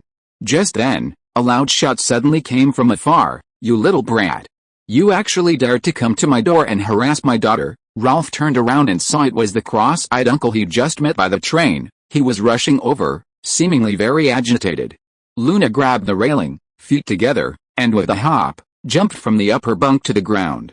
She puffed out her chest and exclaimed, "Dad, you're back." "He's your father?" Ralph asked, somewhat surprised, scrutinizing the two. Father and daughter really didn't look alike, and thankfully they didn't. "Kid, what kind of look is that?" Lovegood strode over, blocking Luna's path, and said, "You think I couldn't have such a beautiful daughter?" "No." Ralph suppressed a laugh and politely greeted the man. "Hello, Mr. Lovegood, how did you find this place?" Lovegood asked warily. "You might have misunderstood, I live in the opposite carriage." Ralph smiled slightly. "All right, I'll go back now. I won't disturb you two any longer." Ralph returned the Quibbler to Luna, walked into the carriage, waved his hand, and then closed the door. Chapter 110 Hatching the Serpent Monster. Ralph was now desperate to change carriages. In the opposite carriage, a strange, highly vigilant middle-aged man lived with a peculiar daughter. In the left carriage, a witch in her pajamas wandered around, idly spying on other carriages. In the right carriage, a tall, imposing, and menacing middle-aged wizard snored deafeningly. Ralph realized that all his neighbors on this trip seemed to be oddballs, except for him. For safety, he heavily protected the door with magic before slipping into his black suitcase. Standing before a cave, Ralph heard a low, cursed voice coming from within. "Cruel, blinded us, Slytherin will kill you, eat you, curse you." Ralph hissed and commanded, "Come out." The curses immediately vanished, and the basilisk emerged from the cave, raising its head, opening its mouth to reveal two ivory-colored fangs. Ralph sat on a rock and asked, "Who are you cursing just now? We didn't say anything." "Wizard, you misheard." "Hiss. Don't wrong us." The basilisk lowered its head and sobbed loudly. "If you don't love us, please don't hurt us. You've already blinded us, you won't hurt us again, right, little wizard? Why do you always talk about us?" Ralph frowned. "It's us, hiss," the basilisk said. "We have two souls inside us. It keeps whispering to me, encouraging me not to be afraid, keeping me company when I'm lonely." "Can basilisks also have schizophrenia?" Ralph had only heard of schizophrenia in humans, where multiple personalities emerge, but this was the first time he'd seen such symptoms in a basilisk. However, after being locked in the Chamber of Secrets for over 900 years, schizophrenia didn't seem so difficult to understand. "You don't understand, little wizard." "Hiss." The basilisk raised its head, its already gouged out eye sockets aimed at the boy, a human-like sneer playing on its lips. "You understand nothing? Then let's discuss something I can understand." Ralph stared directly at the basilisk. "I need you to answer some questions. Understand?" "Yes." The basilisk coiled its body. "As long as we know, we'll tell you." Ralph pondered for a moment, then asked, "When were you born?" "Many years ago, before Hogwarts existed. I was already with Slytherin. Every time there was a wizarding duel, he would take me with him." "So, the other three of the four wizards know you?" Ralph asked, surprised. "Of course." The basilisk's voice was hoarse. "Slytherin speaks Parsleyan. He used his talents. It was perfectly normal in that chaotic era." "When was the Chamber of Secrets built?" Ralph raised an eyebrow. "When Hogwarts was first established, Slytherin built a room beneath the Black Lake, a room where no one could disturb his research into magic. That's the Chamber of Secrets." "Did the others know about this room?" Ralph asked curiously. "I know, but not the exact location." The basilisk snorted. "Wizards are very wary of being disturbed when researching magic, and they all have their own secret magic rooms, kept hidden from outsiders. But one night, Slytherin suddenly told me that he was leaving Hogwarts and might never return, and that I should wait for his successor in the Chamber of Secrets." "How do you determine Slytherin's successor?" Ralph asked curiously. "Does anyone who finds the Chamber of Secrets count?" "Of course not. A wizard with Slytherin's blood, who can speak parsley, or who wields his wand." The basilisk chuckled. "Someone like you doesn't count." Ralph pressed. "Slytherin's wand, a wand that uses a horn as the core and is made of snakewood." The basilisk hissed. "But we've never seen a wizard come twice with that wand." Ralph silently noted it down. He continued, "Did Slytherin leave you any other orders? Like, that after your successor opens the Chamber of Secrets, you purify the school and eliminate Muggle-born students?" "No," the basilisk scoffed. "If a few students die, the school will be shut down immediately." "Why would Slytherin give such a stupid order?" Ralph narrowed his eyes. "Who had spread the long-standing rumor at Hogwarts that the Chamber of Secrets monster was purging Muggles? What task did Slytherin leave you? To teach Slytherin's dark magic?" The basilisk hissed. "To pass on those incredibly powerful spells to his successor." "Which wizards have you taught?" "Corvinus Gaunt and Tom Riddle. They've both become very powerful wizards." The basilisk spoke in a seductive voice. "Child, Slytherin's magic is beyond your imagination. You will become incredibly powerful, more powerful than any wizard. We can tell you how to achieve immortality, how to make Horcruxes." Ralph became wary. He stared at the basilisk and said, "Isn't this how you lured Tom Riddle back then? He was only 16, and you taught him a lot of dark magic and got him working on making Horcruxes. It wasn't really luring. He was born a bad seed. But he did become powerful. You can't deny that." The basilisk hissed. "Child, don't you want to be powerful? Didn't you say I wasn't Slytherin's successor?" Ralph leaned back. "Why are you so eager to teach me magic?" The basilisk raised its head, its eyes gouged out, and said in a humble tone, "We just want to live, but unfortunately, I have my own powerful methods." Ralph shook his head. "I'm not interested in Horcruxes or Slytherin's dark magic." The basilisk was disappointed. Very disappointed. "However, I'm very interested in how basilisks are created." Ralph took out an egg and frowned. "According to records, a basilisk is born by incubating an egg under a toad's body. I've tried before, but failed each time." "What happened?" Ever since obtaining the Parseltongue, Ralph had been trying to create a basilisk himself. These creatures, though weak, were also very powerful. Unfortunately, he hadn't succeeded once, so he had to seek the basilisk's help. "Child, creating a basilisk isn't that simple, but we can teach you." The basilisk smiled. As long as he was willing to learn, dark magic would gradually corrupt the heart, leading to depravity. Once the boy had a first time, he would soon have a second, and slowly become addicted. The Orient Express suddenly stopped. In the distance, a group of masked wizards materialized before the tracks, blocking the train. The leader of the wizards stammered, "Robbery, robbery, thanks to Salty Sheep and Banyan Forest for their generous donations." Chapter 111. You can scold me a few more times, I love to hear it. Knock knock knock. Knock knock knock, the persistent knocking echoed from outside the carriage. After a long while, a blond boy finally opened the door slowly. Although the door was open, Ralph's expression was grim. By the light of the corridor lamp, he stared at the young witch standing outside, his fingers lightly tapping his wand. "Why did it take you so long to open the door?" The witch peered into the carriage, but unfortunately, the lights were off, and she couldn't see anything. Ralph had just been having an in-depth conversation with a basilisk, discussing the breeding of basilisk babies. Being interrupted like this made him very impatient. He looked the witch up and down, his eyes wary, and asked, "What do you want?" Knocking on the carriage next to strange wizards in the middle of the night in his pajamas, Ralph now truly felt that the witch wasn't a respectable person. "Nothing important, but I have a small matter to remind you of," the witch grinned. "What small matter?" "There are wizards trying to rob people on the road." "This is a small matter, my foot." Rove frowned. In the Balkans, he believed dark wizards were capable of hijacking trains. After all, it was too chaotic there. But now, before even leaving England, dark wizards were robbing the renownedly safe Orient Express. Were they tired of living? If there really were wizards robbing it, didn't you notice the trains were all stopped? The witch smiled at the frowning, silent boy. "I just asked the Orient Express staff, and they said there were wizards in black robes who had stopped the train, and now they were in a standoff." Rove was getting annoyed. Surely they weren't after him? Just then, the opposite train door slammed open, revealing Lovegood's cross-eyed face.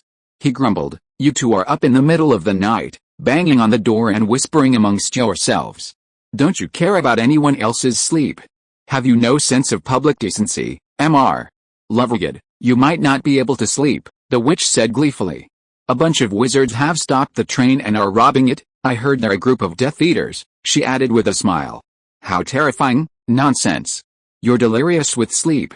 There are no Death Eaters now, they're all locked up in Azkaban." Lovegood glared at the witch, laughing angrily. "Besides, isn't the Orient Express advertised as very safe? Even if there were Death Eaters, they wouldn't dare come. Gringotts was illegally invaded last year," the witch retorted. "And Hogwarts, didn't they just have a dark wizard named Quirrell? Where is there any absolutely safe place these days?" Lovegood was speechless. The witch was telling the truth, especially the Gringotts invasion last year, which had caused quite a stir. Even Lovegood had taken the opportunity to write several articles for his marketing account, spreading rumors that the goblins had colluded with the wizards and stolen from the train. Sales of the Quibbler had increased significantly during that period, and he made a lot of easy money. Luna, wearing a sky blue floral nightgown, emerged from the carriage. She seemed half asleep, her eyes glazed over, and asked, "Daddy, what happened?" Seeing that Lovegood was still lost in thought and didn't speak, Lovegood explained, "The train broke down." Lovegood snapped out of his reverie and said softly, "Yes, they found gnats on the train. The staff are driving them away. Luna, you should go to sleep." "Gnats?" Luna seemed to perk up. She twisted her toes, her skirt fluttering gently, and patted the air with both hands, as if shooing away unseen large moths. After performing a series of exaggerated folk dance moves, the girl tiptoed back to sleep. Ralph and the witch exchanged a rare glance, reaching a consensus. The girl's mental state was indeed worrying. The witch stared at Ralph and asked, "Hey, I still don't know your name. You can call me Tom." Ralph grinned, deciding to use a pseudonym when traveling. "You can call me Downs," the witch smiled back. "You're a Hogwarts student, right?" "No, I'm an Ilvermorny student." Ralph shook his head. The witch pursed her lips. This boy wasn't telling the truth at all. Was he sure he was a Hufflepuff student and not a Slytherin student? Had the Sorting Hat made a mistake? "If you were Alphemoni's student, you'd be taking the train home from America, not England." Downs rolled his eyes. "I'll assume you're a Hogwarts student. What happened to Quirrell? Tell me about it." The witch nudged Ralph with her elbow, acting all familiar. She asked curiously, I heard Quirrell was stopped by a student named Scamander. Do you know Scamander? No. Ralph shook his head without hesitation. I don't know Scamander well. I only know he's very handsome and received a Special Contribution Award. Scamander received a Hogwarts Special Contribution Award? Levitt exclaimed in surprise. He knew this award was hard to come by. Back in his school days, he had even tried to get it by inventing the Ravenclaw tiara. Unfortunately, Dumbledore didn't recognize its value. Really? I heard Quirrell stole the Philosopher's Stone and even manipulated some basilisk, but Scamander defeated him. The witch glanced at the boy sideways. Levitt, with his editorial instincts, immediately pulled out his notebook, jotted it down, and prepared to write a report for publication in the Quibbler. He only needed to know the beginning and the end, he could just make up the rest. When did Hogwarts produce such an outstanding student? I really want to interview him. Quite a few readers would love that. Levitt clapped his hands excitedly. Scamander isn't as outstanding as you make him out to be. He's a bit withdrawn, doesn't talk much, and is just alright looking. Levitt grinned, revealing a row of white teeth, and chuckled. Mr. Levitt, if you want to interview him, you might as well interview me. Levitt tilted his head, rubbing his chin with his palm, and scoffed. Tom, I know you're jealous of him, so you talk behind his back. That's not a good habit, Levitt criticized seriously. Scamander even received a Special Contribution Award? A student like that must be incredibly capable and knowledgeable. Levitt snorted coldly, glancing at Love with disdain. And look at you, so nonchalant? We're both students, how come there's such a big difference? If you were as outstanding as Scamander, would I be stopping you from getting close to Luna? Levitt had a strange expression on his face. If Snape had said these words, he would have taken it as sarcasm, but this strange old man, Levitt. The boy grinned and said, Uncle, scold me a few more times, praise Scamander a lot, I love to hear it. Don't stop. Chapter 112 I am a doctor. At Rolf's suggestion, Levitt switched to Splatoon mode, relentlessly badmouthing Tom, who was right in front of him. Meanwhile, Rolf Scamander, far away, became the perfect student, practically showered with praise. Rolf almost laughed himself sick. If he hadn't been carrying a tape recorder, he would have recorded it and played it back to him repeatedly. But the boy remained patient, not revealing his identity. After all, the witch named Downs was of unknown identity and might even be using a fake name. Just then, a group of wizards escorted a male wizard, striding over. The male wizard, wearing a blue cloak, flicked his gleaming, curly blonde hair, and as he passed Rolf and his companions, he gave Downs a smug wink with his blue eyes. Don't worry, with me, Lockhart, here, no dark wizard is to be feared.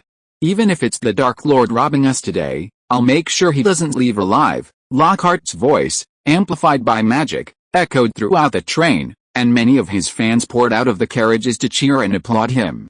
Surrounded by the crowd, Lockhart reached the train door, flicked his cloak, and waved, saying, Help me decanter that bottle of burgundy wine. I'll be right back. Lockhart, wand in hand, strode off the train, seemingly ready to take on 7 or 8 dark wizards single-handedly. Downs couldn't help but laugh. Looks like someone's going to deal with those dark wizards. Show off, Levitt scoffed. If he gets caught, he'll be a hostage, and we'll have to pay ransom. What an idiot. Levitt seemed to have a natural aversion to people who were better looking than him. Levitt turned and went into his carriage, ready to watch the spectacle. Downs and Levitt followed, and the three of them squeezed by the window. All the lights were on, illuminating a nearby open space as if it were daytime. Lockhart, wand in hand, charged alone towards the masked dark wizards.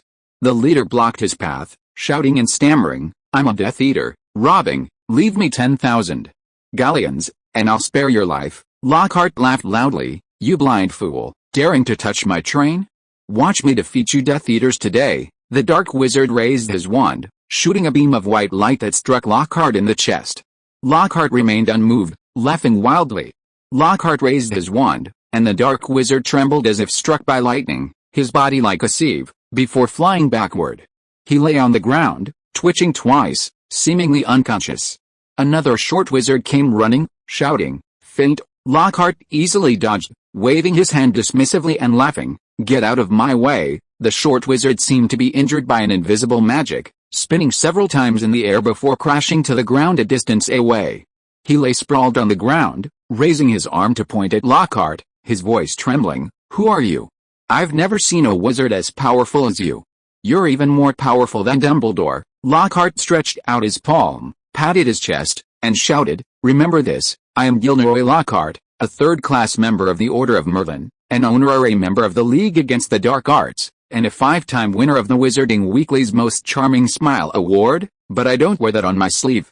I didn't defeat you with a smile. The group of dark wizards turned and ran.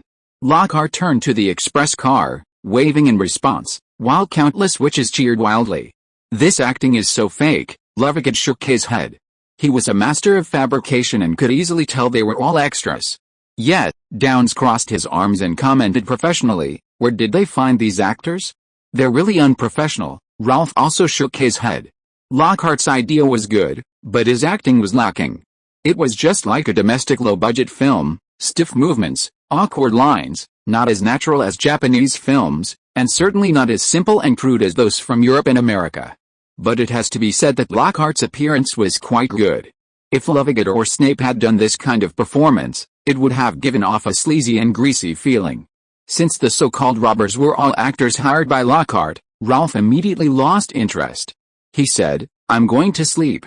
You can all go back to your own compartments. Tom, where's your grandfather? Downs looked around and finally fixed her gaze on the black box on the bed. She asked, didn't you say you came with your grandfather? He went to the restaurant to buy a late-night snack, Ralph replied casually. The witch twitched her lips.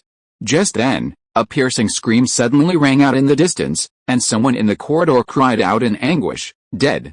Dead. Downs suddenly turned pale, her whole body tensing. She turned and ran. Rove thought for a moment, picked up his black suitcase, and followed. Arriving in an unfamiliar carriage, Rove saw a wizard lying on the floor. He was about 40 years old, of medium build, with broad shoulders and black curly hair. He lay stiffly on the floor, his lifeless eyes staring blankly at the faded ceiling. His fists were clenched, his arms outstretched, and a look of terror lingered on his stiff face, suggesting a painful struggle before death. The other was a witch, not yet dead, but unconscious, her body covered in green rashes, floating in midair. A middle-aged wizard strode over. He had brown hair and thick eyebrows, and behind gold-rimmed glasses were a pair of sharp eyes. He walked with a slight limp, but still with a brisk pace. He called out, healer. Is there a healer on the train? A healer from the train ran over. He bent down to examine the witch's injuries. After a while, he shook his head and said, poisoned, but this kind of poison isn't my area of expertise. Her respiratory organs are failing. We should take her to St. Mungo's Hospital for Magic, but it's probably too late. At this moment, Lockhart walked over, surrounded by the crowd. He had heard about the attack in the carriage and came to check. Let me take a look. I'm also an excellent healer. Lockhart pretended to squat down, first examining the witch's pupils, then touching her burning hot head. He shook his head and said decisively, it must have been some kind of poison that killed her. It's very likely an African tree snake bite. I've treated this kind of injury many times. It's a pity I wasn't here just now. I was dealing with those dark wizards. I could have saved her. Lockhart's words made the wizards present even more grim. Perhaps I can take a look, a clear voice suddenly rang out. Everyone turned to look, and a young man with clear eyes said earnestly, I am a doctor. Chapter 113 A kind veterinarian. Everyone stared at Ralph, but no one paid him any attention. After all, he was just a junior wizard. Even the healer on the Orient Express couldn't do it, so who did he think he was? Lockhart might try, but it would be a desperate measure. Given his reputation, they wouldn't allow a junior wizard to attempt it. Lockhart even shouted, child, don't be silly. She's dying. You don't trust this healer, but you don't trust my judgment. The lame middle-aged wizard was already instructing the wizards to prepare to send the witch to St. Mungo's Hospital for Magical Arts. But apparition takes a toll on the body. Even ordinary wizards would feel discomfort during the movement. Given the witch's injuries, suffocation and disintegration were very likely. That would kill her even faster.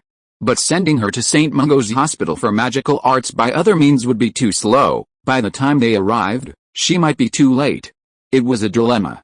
Downs suddenly walked over. She and the middle-aged wizard seemed to know each other, and they were talking urgently. The middle-aged wizard was somewhat surprised upon hearing her words and looked up at Ralph. He stared intently at the boy, his voice deep. Are you confident? Ralph quietly replied, at least it won't get any worse. The middle-aged wizard nodded. All right. Lockhart was dumbfounded. Who is this boy? He agreed so easily. Ralph took a deep breath, walked over, and ordered, move her to the bed, get more pillows, elevate her neck as much as possible, and get a wooden bucket. Downs quickly busied himself. Ralph went into the carriage's toilet, locked the door, opened his black leather suitcase, and slipped inside, beginning to select some necessary potions from his apothecary. Everyone saw the boy slip into the toilet and hurriedly emerge a few minutes later, carrying several bottles of potions. Ralph sat down in a chair and suddenly noticed that deep inside the carriage, there was another disheveled wizard. The wizard, his hands cuffed and his body bound to a magic chair, turned and glared at Ralph when he saw him. Ralph glanced at him briefly before looking away, placing his hands on the witch's forehead, burning hot. Ralph loosened the witch's collar. Her skin below the neck had turned completely green, making her look like the Hulk. What kind of poison is this? Downs asked curiously. She ate a soft-clawed land shrimp. The meat is poisonous. Eating it causes a high fever and a severe allergic reaction, resulting in green rashes. Although soft-clawed land shrimp are magical creatures, they closely resemble lobsters, making them easy to mistake for lobsters and cause death. I was just about to say it was a soft-clawed land shrimp. Lockhart, standing to the side, suddenly exclaimed in surprise. I've saved over 100 muggles bitten by soft-clawed land shrimp. Can you shut him up? Ralph said coldly. He's interfering with my treatment. The middle-aged wizard stood up, grabbed Lockhart by the back of his collar, dragged him, and threw him away. Lockhart fell to the ground, dusted himself off, and stood up. Really? You don't want me to make the antidote? I can make it while I'm dreaming. The middle-aged wizard walked towards Lockhart, then turned and ran. Go check on the chefs on the Orient Express, the middle-aged wizard shouted at the two men. Ralph glanced at them, already guessing their identities. He calmed himself and took out a bottle of amber-colored potion. After uncorking it, a pungent stench filled the room.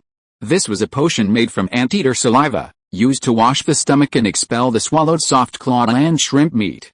The boy picked up the potion and poured it into the witch's mouth. In her dazed state, the witch felt her throat burning, and after it entered her stomach, her internal organs felt like they were on fire. Then she vomited into a wooden tub. Downs brought over a basin of clean water, placed it on a stool, draped a clean cotton cloth over the rim, and began wiping the witch's vomit. Ralph picked up a quill and quickly wrote down some potions on a piece of paper, tossing it to the trained healer. He asked, Do you have any of these potions? Only one bottle of sodium arsenate solution. Give it to me. Okay. The healer hurried away. He was skilled at treating spell injuries, but rarely encountered injuries from magical creatures. After all, the train had animal transport services, so patients attacked by magical creatures were practically non-existent. After Downs finished cleaning, the boy turned the witch over and examined her neck and the area behind her ears. He quickly found a thin, long thorn embedded in the scalp above her ear. Ralph pinched the thorn between his index finger and thumb and gently pulled it out. The thorn came out easily, though the spot where it had pierced her skin was already blackened. These are the stingers of the billowing bug. They fly incredibly fast, so few wizards notice them, Ralph explained softly. Wizards stung by a billowing bug will float in midair and become somewhat delirious. A single poison wouldn't be this deadly. It seems the combination of this stinger and the venom of the soft-clawed land shrimp has an aggravating effect. Ralph said a lot, but everyone just listened blankly, then looked on with bewildered expressions. The boy sighed. If Sherry were here, she would have already noted down this illness for him. The first day without his little helper, he missed her. Ralph ran his wand across the festering wound, cutting it open. A pool of blood and pus flowed out, emitting a foul stench. After the boy disinfected the wound, the wizard had already taken the potion he wanted. It was a bottle of sodium arsenate solution, which would cause the excess selenium produced in the witch's body to be excreted into the gastrointestinal tract and finally eliminated from the body through the kidneys, thus alleviating the toxicity.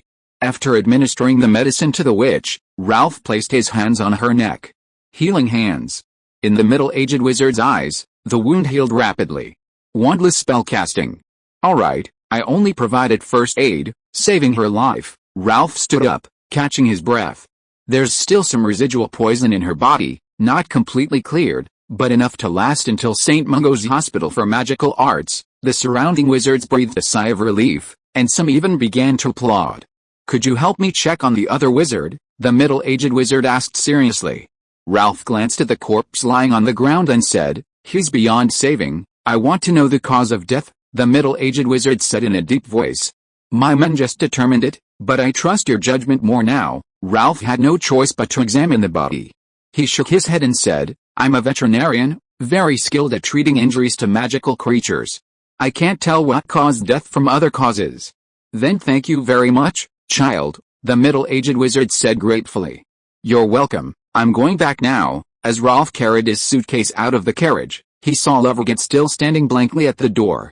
"Going back, Mr. Lovegood?" The boy snapped his fingers and asked curiously, "What are you writing?" "First-hand material, of course," Lovegood replied. "You left Luna alone in the carriage just for news?" Ralph was speechless. "Why do you talk so much nonsense?" Lovegood scoffed. He followed the boy, and as they neared the carriage, he finally couldn't help but ask, "Who exactly are you? And you can even treat illnesses?" Ralph smiled slightly. "A kind veterinarian, thanks to Lost on the Road of Life Old Pigeon, Chu Yang Shuang, and CL 394 Lin for their generous donations." The third chapter is here, so the update is a little late. To be continued tomorrow. Chapter 114 Illegal Smuggling of Magical Creatures? Although Ralph would subconsciously think of murder on the Orient Express every time he traveled by train, this centuries-old relic actually did a pretty good job with security. Otherwise, it wouldn't be known for its safety. He just never expected that someone would actually die this time. People have a natural fear of death. That fear, unlike blood on the ground, can't be wiped clean by a heavy rain. Instead, it intensifies over time. Many wizards wanted to abandon the trip, but that was impossible. The murderer hadn't been caught, and they couldn't leave the train. The Ministry of Magic sent Aurors to conduct a thorough investigation, and every wizard was ordered not to leave their carriage. Ralph also answered the Aurors' questions, but they mainly inquired about the details of the rescue. No one considered him a suspect. The Orient Express remained stationary for 3 days before finally setting off again. Downs visited Ralph less frequently, but each time he came, he brought new information. For example, according to the investigation, another wizard died from poisonous tentacles. The witch was taken to St. Mungo's Hospital for Magic and had been saved. For example, when the Auror captured the house elf from the train's kitchen, the house elf readily admitted to using the wrong ingredients and adding poisonous tentacles. With the house elf taking the blame, the matter seemed to end there. After the Auror took the house elf away, the train started moving again, and Lockhart jumped out, claiming he had long suspected the house elf was problematic. Lovegood was also working long hours, gathering material for a report to be serialized in the Quibbler. While Lovegood was gathering material, he asked Ralph to keep an eye on Luna and prevent her from wandering off and looking for pesky flies. After rescuing her that night, he figured Ralph wasn't so bad after all. Of course, a warning was inevitable. Ralph was speechless. He was an honest man, and he would never have any romantic feelings for a strange girl, so why was she so wary of him? Of course, with nothing else to do, Ralph stopped wandering around and chose to keep a low profile, trying to act like a little wizard. He started doing his summer homework in the carriage. In his previous life, he usually crammed for his summer homework a few days before school started, but this year he was forced to start early. However, as he worked on his assignments, he discovered that Professor Snape had assigned more homework for defense against the dark arts than all the other subjects combined. Fortunately, Snape wouldn't be the defense against the dark arts professor next year, so Rove decided to strategically skip this assignment. After all, no one would check it. That afternoon, the boy was working on his transfiguration homework when he heard a soft knock at the door.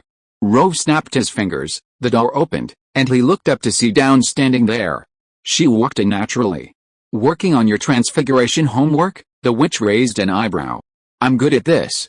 Back at Hogwarts, Professor McGonagall was my favorite." Ralph, still slumped on the table, didn't look up. "Get to the point." The witch sat down on the edge of the bed. She hesitated, then lowered her voice. "I think you've already guessed who I am, haven't you?" The boy shook his head. "I can't." "All right, I'm actually an Auror. My real name is Tonks," the witch said frankly. Ralph's face didn't show any emotion upon hearing this, as he had already guessed her identity. He just hadn't expected the witch to be Tonks. "Our mission is to escort a prisoner to Romania." "That lame, middle-aged wizard who looks like a lion is our head of office," Scrimgeour, Tonks said. "Were the two wizards who were attacked also Aurors?" Ralph asked. "No, they weren't Aurors," but they were wizards from the Ministry of Magic. They were originally going to Romania for a handover, Tonks explained. If there are prisoners, why send them to Romania instead of just imprisoning them in Azkaban? Ralph asked curiously. This involves extradition treaties and a whole bunch of other strange laws, Tonks shrugged. Anyway, we're not just sending them over for nothing. The Romanian Ministry of Magic will also hand over a group of British dark wizards to us. So, Ralph interlaced his fingers in front of him and asked, what crime did that wizard commit? Illegally smuggling many magical creatures. Tonks glanced at the box on the bed, her tone gradually becoming serious. When we caught him, he also obtained a black dragon from the Hebrides Islands, which he planned to transport to Romania. Ralph's expression became slightly unnatural, but the boy quickly said softly, this kind of wizard definitely deserves to be arrested. We have caught him, but as you can see, some problems arose during the transport. Tonks shook her head. Our transport method was leaked. Many of his accomplices infiltrated the train. The house elves were under a spell, which is why they delivered the wrong food. Then why not try another method? Ralph frowned. Can't you transport them alone? Do you have to take this express train? You don't understand our Auror Master Scrimgeour. Tonks shook her head. Mr. Scrimgeour is a hardliner. When he was hunting Death Eaters, his leg was struck by a curse, but he persisted. He finally caught the enemy, but because his leg wasn't treated in time, he was permanently disabled and walks with a limp. Wizards with this kind of personality are very stubborn. Tonks sighed. If a wizard dies while escorting a prisoner, of course he won't give up. He wants to use that prisoner as bait to catch the enemy in one fell swoop. Be careful you don't lose the bait and catch the fish, Ralph said non-committally. You think so too? Tonks looked up. So I'd like to ask for your help. There must be billywigbugs around those wizards. Can you find them? Even you Aurors can't find them. How am I supposed to? Tonks only got halfway through her sentence. Ralph, of course, understood her implication and said with a wry smile, Miss, I'm just a first-year wizard. Did she really think he was that famous first-year detective next door? Loft isn't Conan. Despite being a primary school student, he's dedicated to solving murder cases. He's just a student working part-time, as a veterinarian, and has absolutely no desire to get involved in the conflict between Aurors and smugglers. Keeping a low profile is the Badger House's motto. But Tonks persisted, saying, Ralph Scamander, I know that's your real name, not some damn Tom. I knew it was you next to me when I got on the train, and I even got first-hand information about you. Suppressing his excitement, Tonks whispered, Ralph, I know about how you stopped Quirrell at Hogwarts. I tracked Quirrell when he stole from Gringotts. I know how formidable he is. The witch stared at the boy, sincerely praising, but the fact that you could stop Quirrell, no matter what method you used, shows you're no ordinary young wizard. Dumbledore also spoke highly of you. You're also Newt Scamander's grandson, very skilled in magical creatures. I could see that when you healed people that day. That idiot Lovegood couldn't see it, but I know, you're a true genius. Shouldn't geniuses do what geniuses are supposed to do? Chapter 115 I beg you to speak louder. Tonks showered Ralph with praise, describing him in the witch's words as a peerless genius even more brilliant than Dumbledore. Finally, she revealed her true intentions. Ralph, you can definitely find the location of the Billywigbug, thus pinpointing the enemy's carriage. Considering my recent transgressions in leaking you a lot of information, help me out. Ralph wasn't flattered by Tonks' praise. Instead, he narrowed his eyes and calmly asked, is asking for my help your Auror Director Scrimgeour's idea, or your personal suggestion? Tonks didn't mince words, frankly stating, it's my personal idea. I suggested it to Scrimgeour, but he didn't agree. Ralph said speechlessly, what if I fail to find it, or disrupt your Auror Director's plans? Whose fault is that? My fault, of course, Tonks said earnestly. But if you succeed, it will be very beneficial for you. The boy raised an eyebrow and asked, what benefits? Tonks glanced at the doorway, then lowered his voice and said, because of your grandfather, you and your trunk are under close surveillance by the Ministry of Magic. That's why the Department of Magical Creatures Control stopped you when you returned to England from Romania last year. Tonks whispered quickly, if you find the enemy's location, you can improve your relationship with Scrimgeour. We Aurors will turn a blind eye to you secretly acquiring magical creatures, and me. Tonks patted his chest and grinned, I can use this achievement to become a full-fledged Auror from a trainee Auror. Wait, Ralph looked surprised, you're not an Auror yet, just a temporary worker. What temporary worker? I'm a trainee Auror, Still on probation, I'll be a full-fledged Auror soon. Tonks felt a little guilty. Ralph took a deep breath and smiled. Tonks, what is it? The witch asked, looking up. Please. Get out. Get away, don't act crazy here. Tonks' suggestion might have briefly tempted Ralph, but upon learning she was just a temporary worker, that thought vanished instantly. A junior wizard and a temporary worker who had only graduated a year ago, planning to capture a group of prisoners right under the nose of the Auror's office director? It was similar to Harry and Ron's plan to steal the Philosopher's Stone themselves to prevent Snape from getting it. Ralph certainly wouldn't do something so foolish. He not only didn't want to get involved, but he didn't even leave the carriage, eating his meals in his own black box. Right now, on the Orient Express, there was an Auror's office director trying to fish, and a group of dark wizards planning a prison break. It was far too dangerous. However, he stayed in the carriage for 2 days without incident, and the wizards didn't make a move when passing through the lawless Albania region. Fortunately, the wizards finally acted just before reaching the Romanian border. In the darkness, Ralph, sitting in his chair reading a book, felt the train suddenly shudder through the window, and he took a breath. Finally, they made their move. This constant anxiety was unsettling. Explosions and shouts echoed in the distance, but Ralph remained quietly seated in his carriage, showing no intention of leaving. Why should he get involved in a shootout between smugglers and Aurors? Staying in his own carriage was the safest option. But before he could finish his tea, Ralph's expression suddenly changed. Luna's scream came from the opposite carriage. Was Lovegood not in his carriage at this hour, busy gathering material again? Ralph's face darkened. After a moment's thought, he opened his door and went outside. In the distance, the train's exhaust billowed with smoke, the numerous smoke bombs obscuring his vision. Only the sounds of exploding spells could be heard. Ralph walked towards the opposite room, quietly hiding to the side, not opening the door himself. On his shoulder stood a Bowtrickle, which, at the boy's command, sprang to the side, dangling slightly from the doorknob. The door creaked open, but the person inside seemed alert. A beam of green light suddenly shot out, piercing a large hole in the opposite door. After the first wave of attacks ended, Ralph immediately rushed forward, a high-pitched hiss emanating from his throat. In that instant of distraction, his eyes flashed with a blinding white light. Dazzling flash, at that moment, Ralph seemed to transform into Gandalf, unleashing his illumination spell. The instantaneous flash blinded the wizards in the carriage who saw his eyes. The boy rushed into the carriage and found 3 strange wizards inside, seemingly preparing to abduct Luna. A large, spotted snake, as thick as a bowl, was coiled on the bed, its body hanging down, its head flicking its tongue at Ralph. The spotted venomous snake suddenly leaped forward, its blood-red maw wide open. Ralph didn't even flinch, his skin was silver gray, as if coated with dragon scales. The snake's fangs didn't pierce his skin, instead, they shattered. Ralph grabbed the snake's head, threw it away, and slammed it to the ground, crushing the snake's head with his foot. A swarm of billywigbugs also attacked Ralph, but all their efforts were in vain. A ball of fire lizard-shaped flame emerged from Ralph's fingertip and struck one of the wizards. The flame instantly exploded, scorching his body. The boy flung out a dozen seeds, and vines grew rapidly, wrapping around the neck of another wizard and slamming him to the ground. A row of barbs rose from the ground, piercing the wizard's chest. Another disheveled wizard, who had just turned his back to open the window and avoided being blinded, shouted, "Don't move!" Suddenly, the man grabbed Luna by the neck, lifting her up instantly, and said viciously, "Move again, and I'll kill her." Ralph had no choice but to stop.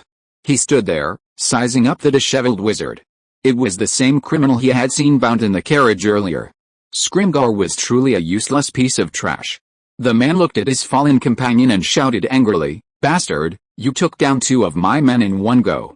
You're pretty amazing." Ralph tilted his head slightly, staring at the man with a crazed expression, and said, "Release her, and I'll let you leave. I have hostages." The man sneered, "You think you can negotiate with me?" He emphasized his voice, "Throw me your wand." Ralph was silent for a moment, then shook his head.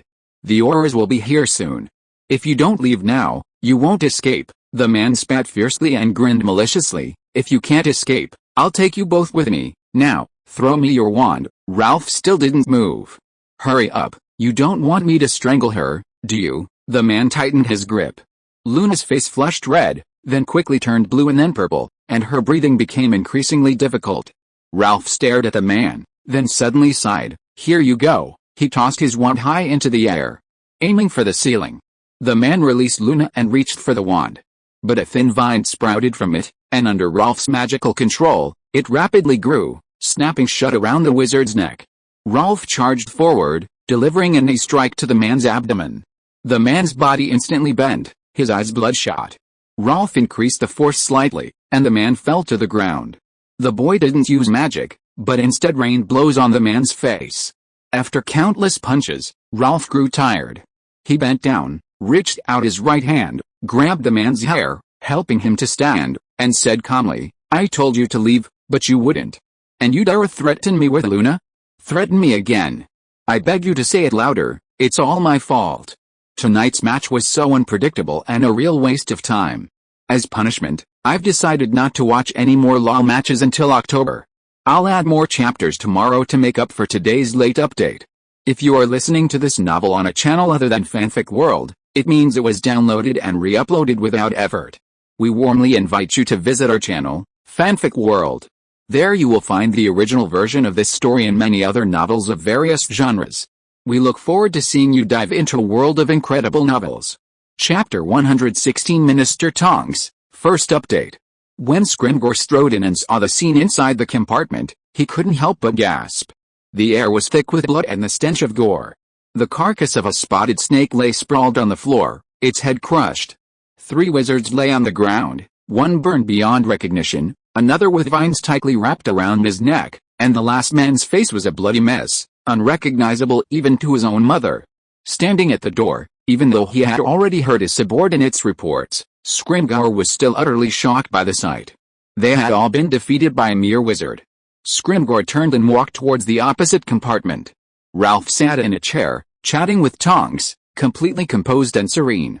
If he hadn't emanated the strong smell of blood, no one would have connected him to the carnage in the opposite compartment.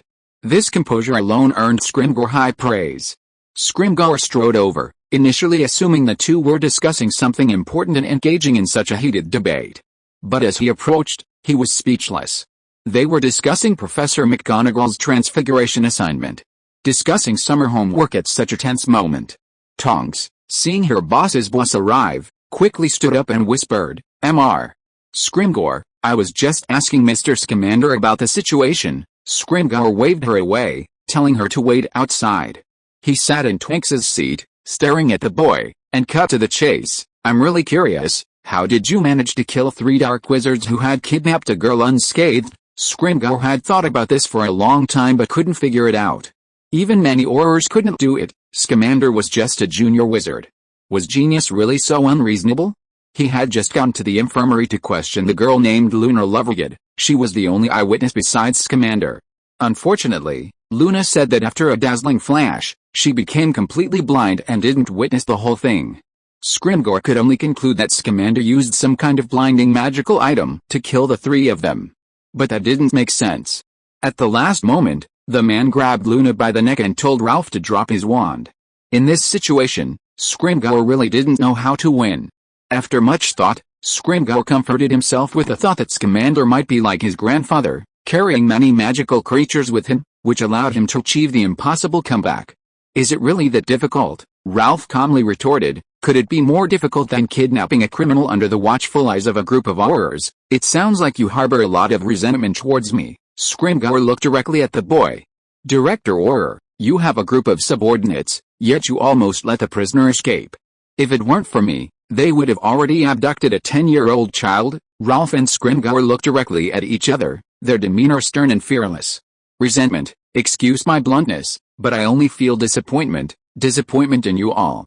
Mr. Scrimgeour, perhaps you should hire more Aurors to compensate for your incompetence with sheer numbers. Tonks at the door turned green, truly green, his hair turning from Klein blue to Bordeaux red. Scrimgeour, though not flushed, was clearly taken aback, not expecting to be so bluntly confronted by a teenager, leaving him speechless. After a long pause, he sighed and nodded, I was too hasty.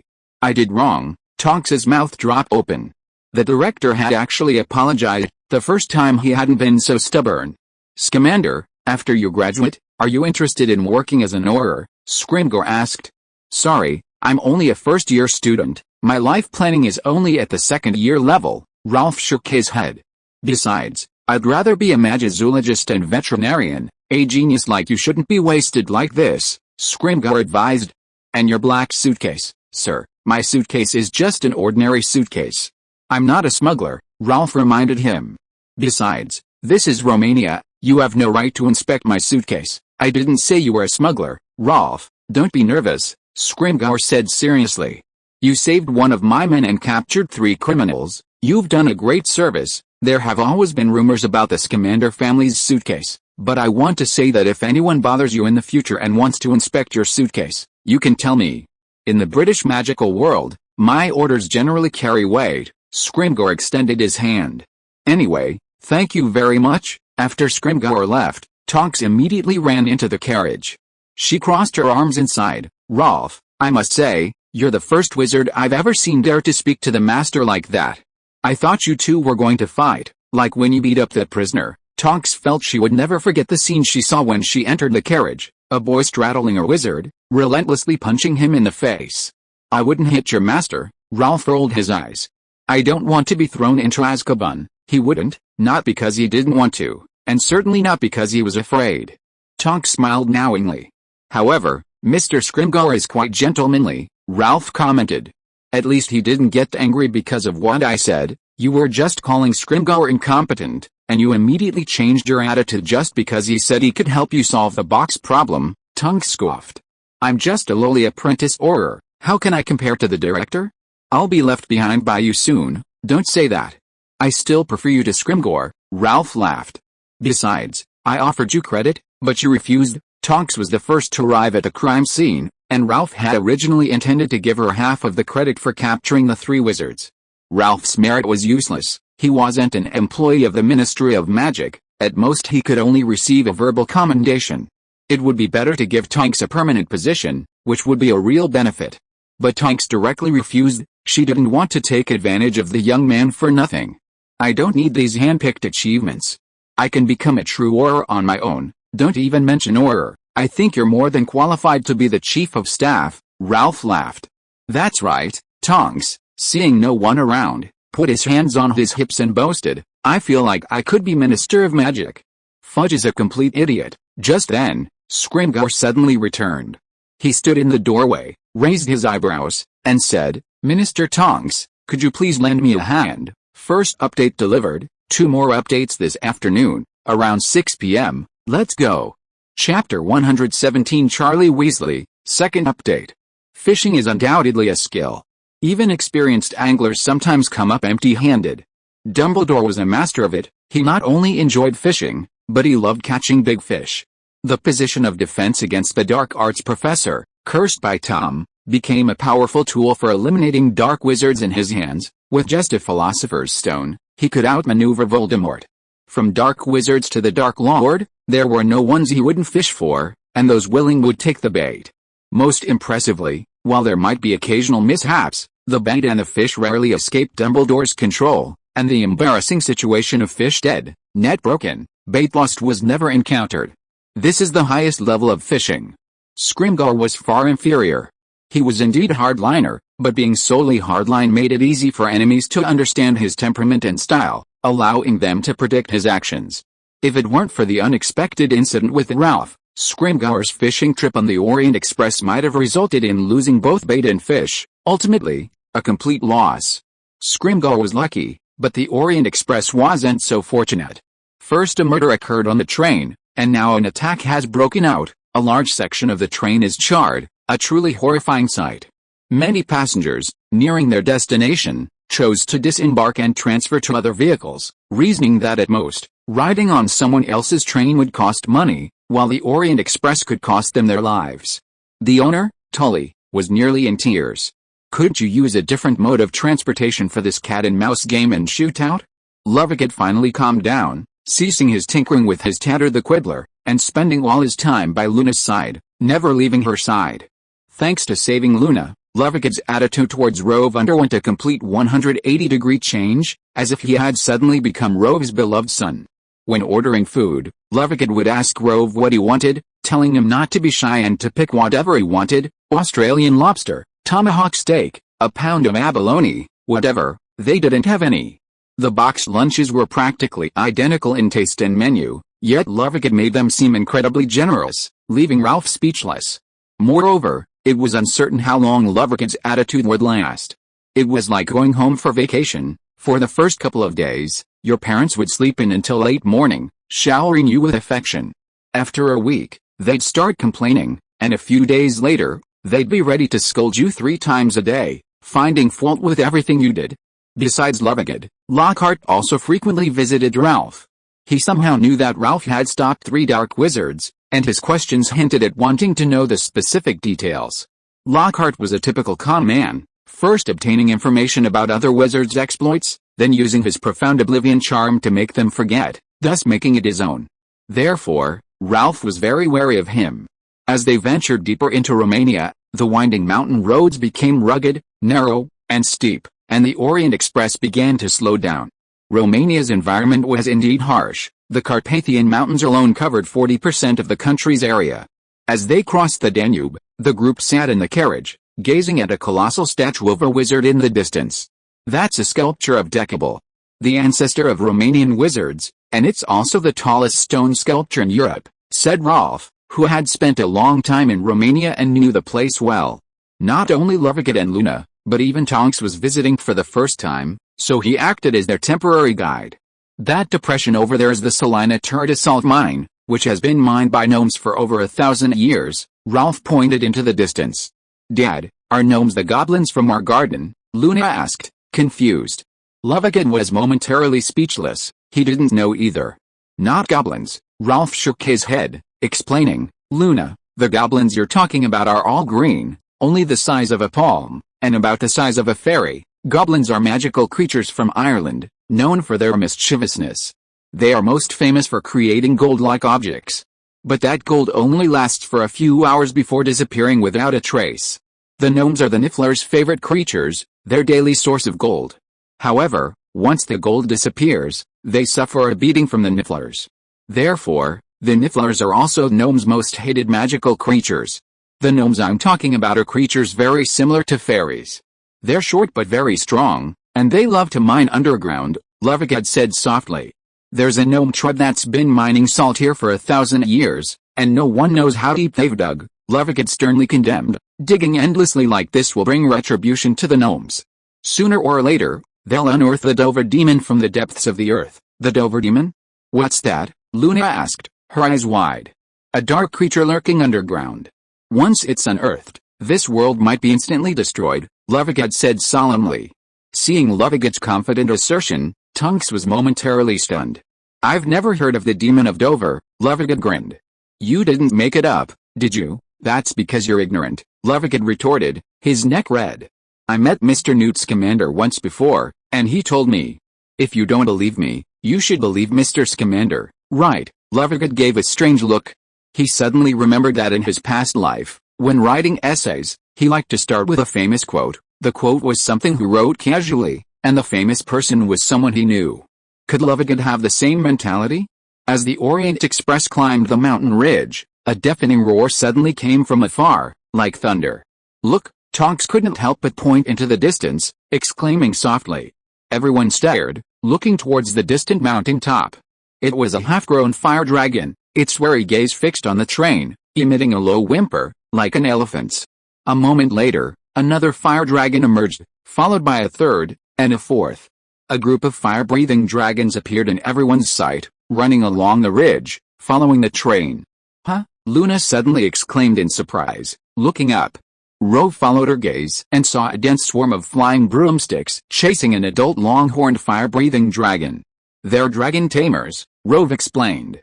Some fire-breathing dragons stray from the protected area, and these tamers are responsible for driving them back, but suddenly, one tamer broke away from the group and flew towards the train. He rode a flying broomstick, pausing briefly a dozen meters from the train, seemingly searching for something. He was a very burly man with red hair. A broad face covered in freckles. Rove paused for a moment, then suddenly stood up, waved, and shouted, Charlie, over here. Chapter 118 is back. Hearing the shouts, Charlie shifted his gaze, his hawk-like eyes immediately locating the source of the sound. He swung his broomstick and charged towards the boy. In an instant, Charlie appeared at the window, his flying broomstick soaring forward, remaining relatively stationary with the train. Lovegood sized up Charlie. A year had passed, and he'd become a dark, muscular man, well, not fat, but strong. His elbows were thicker than Luna's thighs, his bulging pectoral muscles were larger than two twinks' chests. As for his dark face, Charlie spent all day flying on his broomstick, without any sunscreen, and was darker than an African. Overall, Charlie's face looked very weathered. Last year he was a fit and strong 18-year-old, but in just 1 year he looked like a man in his 30s, older than Lovegood. "How are you, Ralph?" Charlie was delighted to see Ralph. He floated to the window, hugged the boy, and then punched him in the chest. "Not bad, it's been a year. You've gotten taller and stronger. I'm nowhere near as good as you." "Look at those elbows of yours," Ralph grinned. "If you were playing Quidditch, one elbow would be the end of the season. I'm using them to fight fire dragons.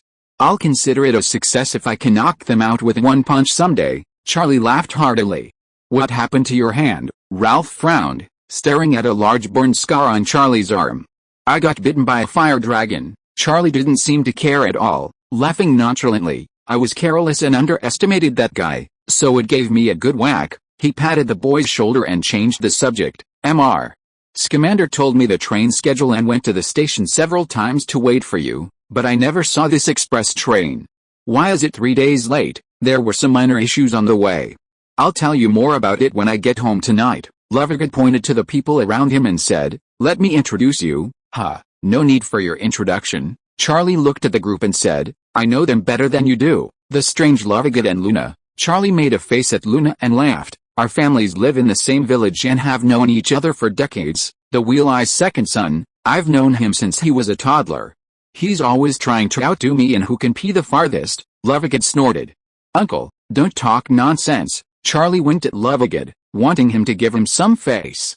"I brought Luna to Romania for a trip, and also to visit you on behalf of Arthur and Molly," Lovegood said sternly. "Molly asked me to ask you if you're not planning to come home. Didn't Mom and Dad just visit me last Christmas? It's been almost half a year, and you haven't come home even once," Lovegood scolded. "Anyway, Molly is very angry." "I know." Charlie then looked at Luna and asked, "Luna, how have you been lately?" "How's Ginny?" "I'm fine. I received the dragon model you gave me, and I really like it." Luna stared with her bulging eyes and said, "Ginny asked me to give you a letter." Give it to me when you get to the reserve." Charlie then turned his head and glanced at Tonks, smiling. "Nifedora? You know I don't like that name, Charlie." "Call me Tonks." Tonks frowned, her pink eyebrows furrowing. "Rolf, Tonks and I are classmates, but I'm a Gryffindor and she's a Hufflepuff," Charlie explained, then looked at Tonks and asked, "Did you become an Auror? I heard that after you graduated.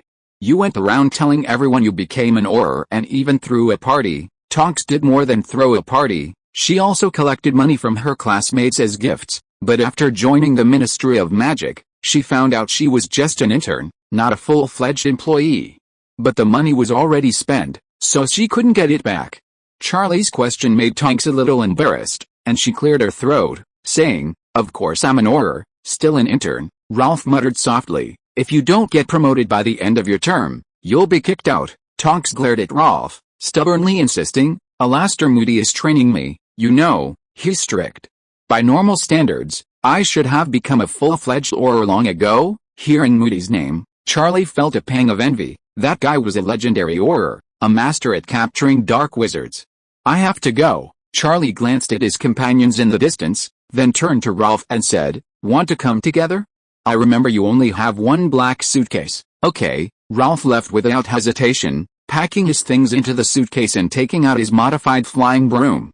"I'll be going now, everyone." He took out a quill pen from his pocket, wrote addresses on 2 pieces of paper, and handed one to Tonks and Lovegood.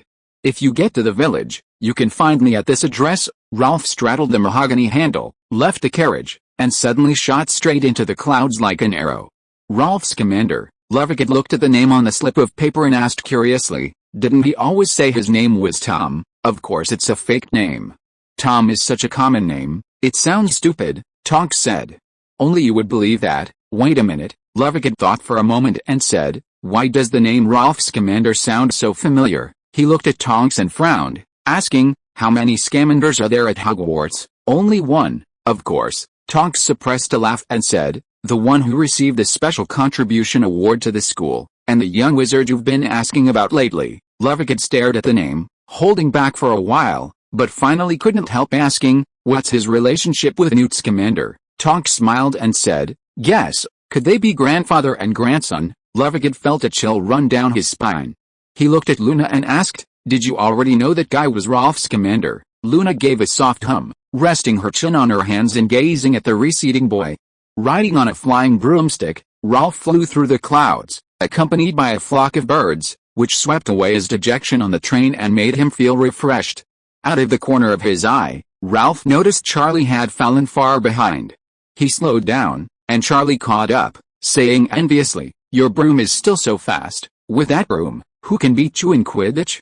You'll be a 6-time champion for the next 6 years. I'm pretty busy every day. I only played one game this school year. Ralph laughed. That's enough to scare them. Charlie laughed heartily. Wood wrote me a letter, giving me a piece of his mind, saying I was helping the enemy, training opponents for other houses. But I really thought you were going to Gryffindor, a boy who spends his days adventuring in the Dragon Sanctuary. Isn't that definitely Gryffindor? Charlie thought so last year. He wanted to cultivate talent for Gryffindor, but it benefited Hufflepuff instead. A miscalculation. Just then, the magic radio in Charlie's hand crackled and crackled. Southwest, southwest. A wounded horse-shaped water monster spotted. Repeat, southwest, southwest. Got it. Charlie turned around. Let's go check it out, Ralph. Ralph nodded, and with a thought, his broomstick immediately changed direction, tilting upwards and disappearing in a flash. Just as Charlie was about to accelerate, he realized Ralph had already left him far behind. He looked up at the figure in the distance and exclaimed again, so fast. At the same moment, not only Charlie, but countless dragon tamers riding flying broomsticks looked up at that swift figure. That familiar sonic boom, that astonishing speed, could it be the damn Ralph Scamander returning? Chapter 119 Horse-Shaped Water Monster. Lake Sinnoy, located in the southwest of the Fire Dragon Reserve, is a vast body of water. From the sky, its shape resembles a dragon's claw. Local legend has it that a colossal fire dragon, hundreds of meters long, carved out a giant crater, which slowly formed a natural lake. However, no wizard has ever seen a 100-meter-long fire dragon, so the story is considered nonsense. At this moment, 2 dragon tamers appeared on the lake. They were nearby and had rushed over as quickly as possible after receiving the message. Although it's called the Fire Dragon Reserve, it's actually home to many other magical creatures besides fire dragons. The dragon tamer's work isn't limited to fire dragons. All the precious magical creatures are within their protection area. The injured horse-shaped water monster, which had been lying on the shore, sensed danger upon seeing the wizards and instinctively tried to dive back to the bottom of the lake. Datmer, don't let it go into the lake, a short wizard commanded, waving his wand and chanting a series of incantations. Binding chains, a silver spell shot towards the lake monster, extending into 4 beams of light as it approached. This was a binding spell, capable of creating a cage to completely imprison the animal. Dartmoor and the short wizard worked in perfect harmony. He also fired a silver thread, and the two continued to spin and circle, adding fences to the magical cage. The horse-shaped lake monster roared to the sky. Instantly, the lake water churned, and pulled by the horse-shaped monster, towering waves crashed into the magical cage, causing the beams of light to sway and break open.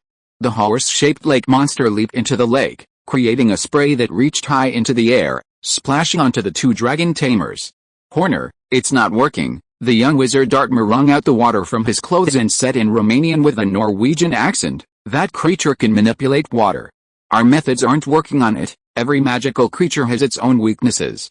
Of course, one method can't work every time. The older wizard named Horner shook his head. Then what do we do? The young wizard, perched on his flying broomstick, scratched his head. Give me some advice based on experience.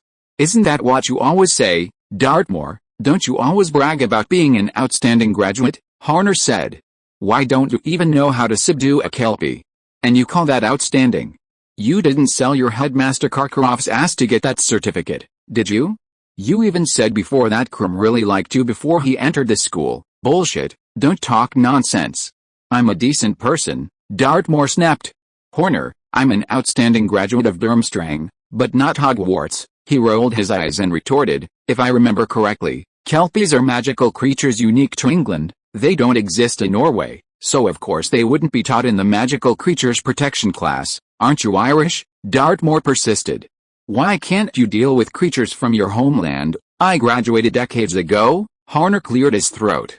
I've long since forgotten all that knowledge, Professor Kettleburn. By the way, how did the lake monster from England end up in Romania? Dartmoor asked curiously. Is this an invasive species? Maybe it was smuggled in by wizards, but it escaped by accident, Horner said mysteriously. Let me tell you.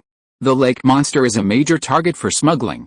Some wizards have strange fetishes, especially enjoying experimenting with animals, like goats. I've even seen wizards in India experimenting with shape-shifting lizards, to any tightness they want. Dartmoor listened intently, intrigued. Is it really that exciting? How should I know? I've never tried it, Horner shrugged. What does that have to do with a lake horse? The lake horse's special ability is that it can transform into other animals, Horner grinned mischievously. With a lake horse, wouldn't we have most animals? The best part is, it's not as dangerous as some animals, like fire dragons. I've learned something new, really something new, Horner, Dartmoor couldn't help but exclaim. That's really something, it's blown my mind. There's a lot you haven't seen, kid, Horner said smugly. Learn some of your experience from me. So what do we do with this lake horse? Dartmoor sat on his flying broom, resting his chin on his hands, and sighed. We don't know its weaknesses. We can't just train the entire Lake Sinoy to catch it, can we? Then let's abandon this mission and give it to other dragon tamers, Horner said indifferently. He closed his eyes, preparing to take a short nap. Slacking off during work hours was quite comfortable. Just then, a boy who seemed to be watching the spectacle flew over on a broomstick. He laughed. Even if you drain the lake, you still won't be able to catch that horse-shaped water monster. This lake connects to an underground river, it'll be too easy for it to escape. But knowing the water monster's weakness will make it easy to catch. Dartmoor turned to look at the boy, raised an eyebrow, and chuckled, so you know. Of course I know. I can tell you, but you have to give me a quarter of the reward for this mission. Dragon tamers receive extra rewards for missions in addition to their base salary. After all, the magical creatures vary in danger. Adult dragons are obviously far more dangerous than young ones. If all dragon tamers were paid the same, everyone would just slack off and back down at the sight of dangerous magical creatures. Therefore, the Romanian Dragon Sanctuary issues different levels of missions based on the danger level of the magical creatures. Ralph wasn't a dragon tamer and shouldn't have been allowed to take on missions, but he could earn a portion of the salary by cooperating with dragon tamers. He often did this before going to Hogwarts. Dartmoor seemed to be new, not recognizing Ralph, and even less believing that such a young wizard could know how to deal with a kelpie. He scoffed. Whose kid is here to scam money? Horner, do you know him? Horner, who had been resting with his eyes closed, frowned. Making money by sharing the weaknesses of magical creatures, that sounded so much like something Newt's grandson would do. The voice was familiar too. He opened his eyes, suddenly widening in surprise. Ralph, you're back. Yes, Horner, long time no see, Ralph greeted with a smile. Hurry up, are you in or not? If not, I'll save this horse-like water monster myself, or the other dragon tamers will come soon. Horner, you don't actually believe a little kid like that, do you? Dartmoor asked. Is he even 11 years old? I believe him. Horner looked at Ralph and laughed, but I'm not working for you. You just like doing these kinds of get-rich-quick schemes. Go catch him yourself. Ralph sighed and had no choice but to ride his broomstick towards the lake. Horner, who's this kid? Dartmoor asked curiously, so arrogant. Nit Scamander's grandson. Horner's smile faded, replaced by immense pride. Dartmoor, open your eyes wide, you'll soon see what a true genius is. You always brag about your Durmstrang's crumb, let me tell you, he's nothing compared to Ralph. Chapter 120 Where is my grandfather? Since Horner was unwilling to cooperate, Rove had no choice but to go it alone. Although he wasn't a dragon tamer yet, after completing the mission to rescue the kelpie, he could be registered under Charlie's name, and the two would split the rewards 50-50, allowing him to receive a larger share. The boy rode his flying broomstick to the center of the lake, gazing at the black shadow lurking beneath the water. Just then, a ding sounded in his mind. One injured wild kelpie detected, triggering side quest 1, Help the kelpie heal its wounds. Reward, water manipulation. Manipulate naturally occurring water. The more magic power you have, the larger the volume of water you can control. Side quest 2, tame the kelpie 100%. Reward, invisible 1, can transform into any other animal, just like the kelpie. Quest incomplete. The kelpie lurked beneath the lake, slowly raising its massive head, staring intently at the boy on the surface. A massive whirlpool silently appeared on the lake's surface, then suddenly a gigantic, half-ghostly water monster leaped out, its jaws snapping open at Rolf, its teeth sharp as knives. The horse-shaped monster's entire body leaped out of the water, soaring into the sky, intending to bite the boy in two. But Rolf was agile. With a deft flick of his broom, he swiftly dodged the ferocious attack. The horse-shaped monster neighed, and with its control, the lake water surged violently, jets of water as thick as wellheads erupting from the surface, shooting towards Rolf. Many dragon tamers appeared around, their hearts pounding with worry at the sight of such a swift attack. But Rolf seemed glued to his broom, twisting and gliding through the air like a snake, his agile figure weaving between the water jets, completely dodging them all. Dartmoor was dumbfounded by the boy's effortless skill. He slapped his thigh and exclaimed, "This dodging ability is a waste that he's not in Quidditch." Harner smiled and said, "It's all thanks to this kid training with a golden flying man." Ouch, can you slap your own leg? The kelpie attacked for several minutes, but the boy dodged them all. He showed no intention of attacking, playing as leisurely as a cat playing with a mouse. The kelpie rolled its black eyes and suddenly let out a painful hiss, as if the wound on its back had reopened. The water jets also slowed down abruptly. Soon, the kelpie's massive body slowly rose to the surface. This seemed like a perfect opportunity. Ralph rode his flying broomstick towards the kelpie. A triumphant smirk appeared on the kelpie's lips as the water jets exploded into countless droplets, hurtling towards Ralph like bullets. Dartmoor gasped, watching the barrage of water droplets hurtling towards the boy, as if he were about to witness a gruesome scene. But Rove made no attempt to dodge. His skin had turned silver gray, and he charged towards the horse-shaped water monster with undiminished speed, adopting a defiant stance of taking the hit head-on. The dense spray of water droplets crashed against him, violently repelling them, creating a sudden downpour on the lake, sending ripples spreading outwards. Dartmoor was dumbfounded. Is that skin made of fire dragon scales? So durable? He had thought that Charlie Weasley, his age, was formidable enough, but this Rove Scamander seemed even more terrifying. When Rove was only 2 meters from the horse-shaped water monster, he suddenly braked, arching his back, releasing his broom, and leaping onto the monster's back. The kelpie let out a series of neighs, then leaped into the air, abruptly turning and crashing into the lake, splashing water everywhere. This was the kelpie's favorite move, plunging headfirst into the lake to drown its enemies. But allowing wizards to get close also brought it its most deadly danger. The simplest way to defeat the kelpie was to use a placement charm to put a bridle over its head. The kelpie's weakness was its head, like the scruff of a cat's neck. Once the bridle was in place, even the fiercest and most volatile creature would instantly become docile. As the kelpie plunged into the lake with the boy, everyone stood on the shore, waiting anxiously. After waiting for a long time without Ralph emerging, Dartmoor asked worriedly, "That kid didn't drown, did he? Or was he eaten by the kelpie?" "Impossible, absolutely impossible. Ralph is much stronger than you think." Harner seemed nonchalant, but he was also somewhat unsure. Ralph was, after all, just a junior wizard with limited power. What if he really died? How could he explain it to Newt? Thinking of this, Harner became restless. He prepared to organize the wizards to go into the water to rescue him, but suddenly heard a thunderous roar from beneath the lake. The lake water surged as if boiling, and in an instant, a column of water erupted, transforming into a horse-shaped water monster as it rushed towards the shore. It burst from the lake, its neighing almost piercing the eardrums.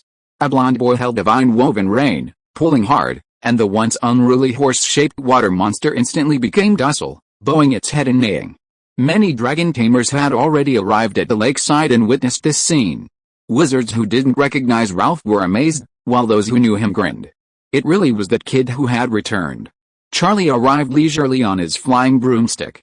Seeing the boy riding the horse-shaped water monster, he exclaimed again, "You're really fast." Ralph smiled apologetically, tightening the reins. "Charlie, I'm going home first." "See you tonight." "No problem," Charlie waved. Ralph released the reins, and the horse-shaped water monster turned and plunged back into the lake. It swam swiftly downstream along the underground river towards the village.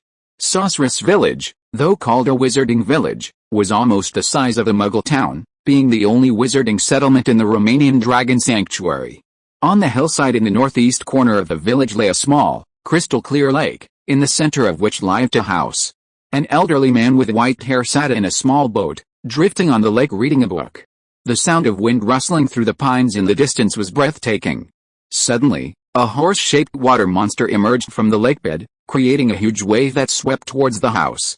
A giant wave capsized the small boat, and the old man, caught off guard, fell into the lake as well. Ralph jumped off the water monster and stood on the shore, looking at a black snake basking in the sun on the corridor. He greeted it, "Nagini, long time no see." "Where's my grandfather?" Nagini stared blankly at the lake. "Thanks to 20220730120102416 inches for the donation. Brothers, it's not that I'm slow on updates, it's just that I'm a clumsy writer. This part is original plot and not Hogwarts content, so the writing is slow. Sorry." Chapter 121 The Master leads you in, the sentence is up to you. Before treating the injured Kelpie, Ralph had to treat Newt first. Although Newt used to love roaming around with a suitcase full of magical creatures in his youth, he was now over 90 years old. Even though wizards generally live longer than Muggles, and some wizards at this age are only halfway through their lives and could continue indefinitely, their bodies are certainly not as robust as before. Capsizing and falling into the lake like this was indeed very dangerous. "Are you really alright? Maybe you should see a healer." When Ralph treated others, he didn't care at all that he was just a veterinarian, but now, treating Newt's back, he felt unprofessional. "It's nothing, a minor problem." Newt, supporting his aching back, sat down in a chair. He couldn't help but sigh. He was really getting old. Even when fighting Grindelwald in his youth, he hadn't suffered such a serious injury. Clearly, his grandson was still more formidable than Grindelwald. A hint of smugness flashed in Newt's eyes, hidden beneath his thick bangs. The old man leaned back in his chair, gazing at the water monster tethered to a distant stake. "What happened to that horse-shaped water monster?" he asked curiously.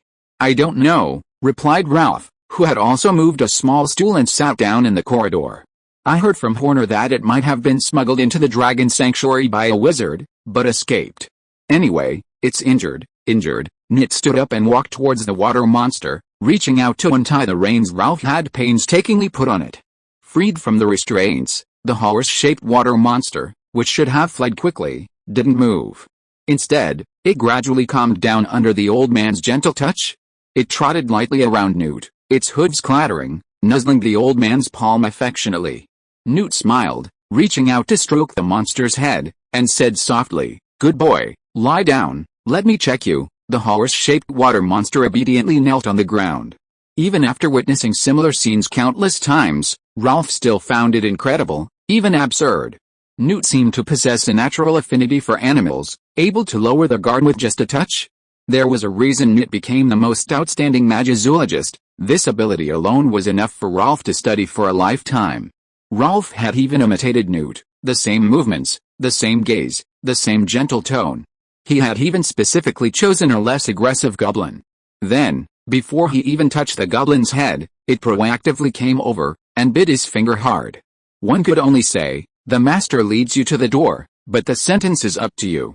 How many years Ralph would get in the future depended entirely on how much he could learn from Newt. The more he learned, the heavier the sentence. Life imprisonment in Azkaban was not out of the question. Newt squinted, examining the Kelpie's wounds. There were 2 wounds. The arrow wound on its back had scabbed over and wasn't serious.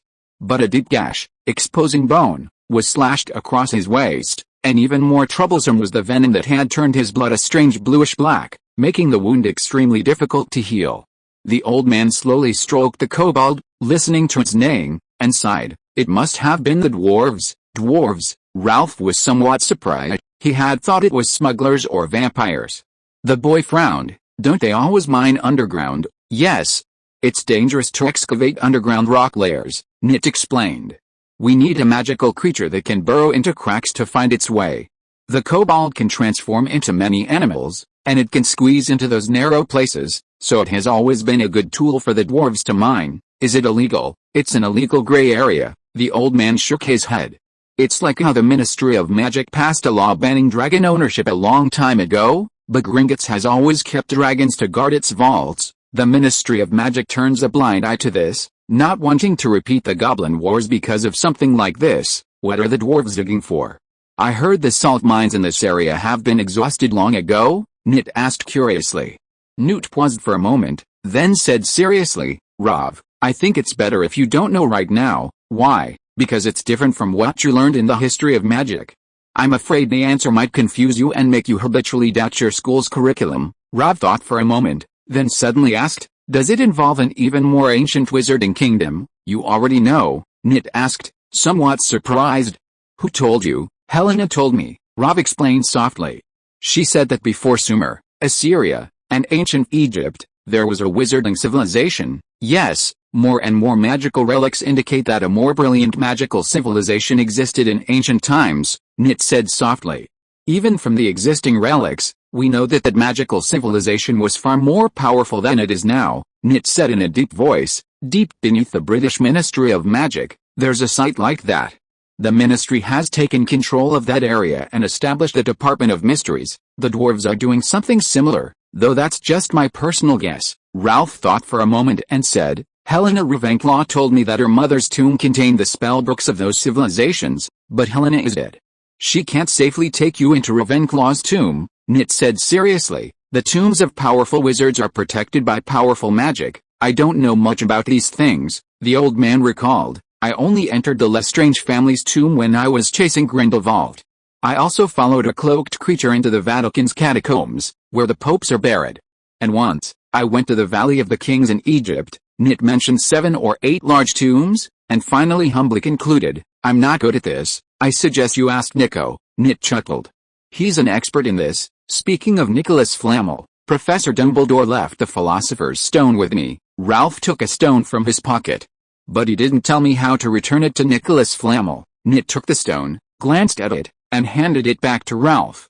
You can give it to Nico at the funeral. Nit pulled a letter from his pocket and handed it over. What's this? Ralph looked at the envelope, which had a red dotted symbol and a white NF mark next to it. An invitation, the old man chuckled. Nico invites you to his funeral.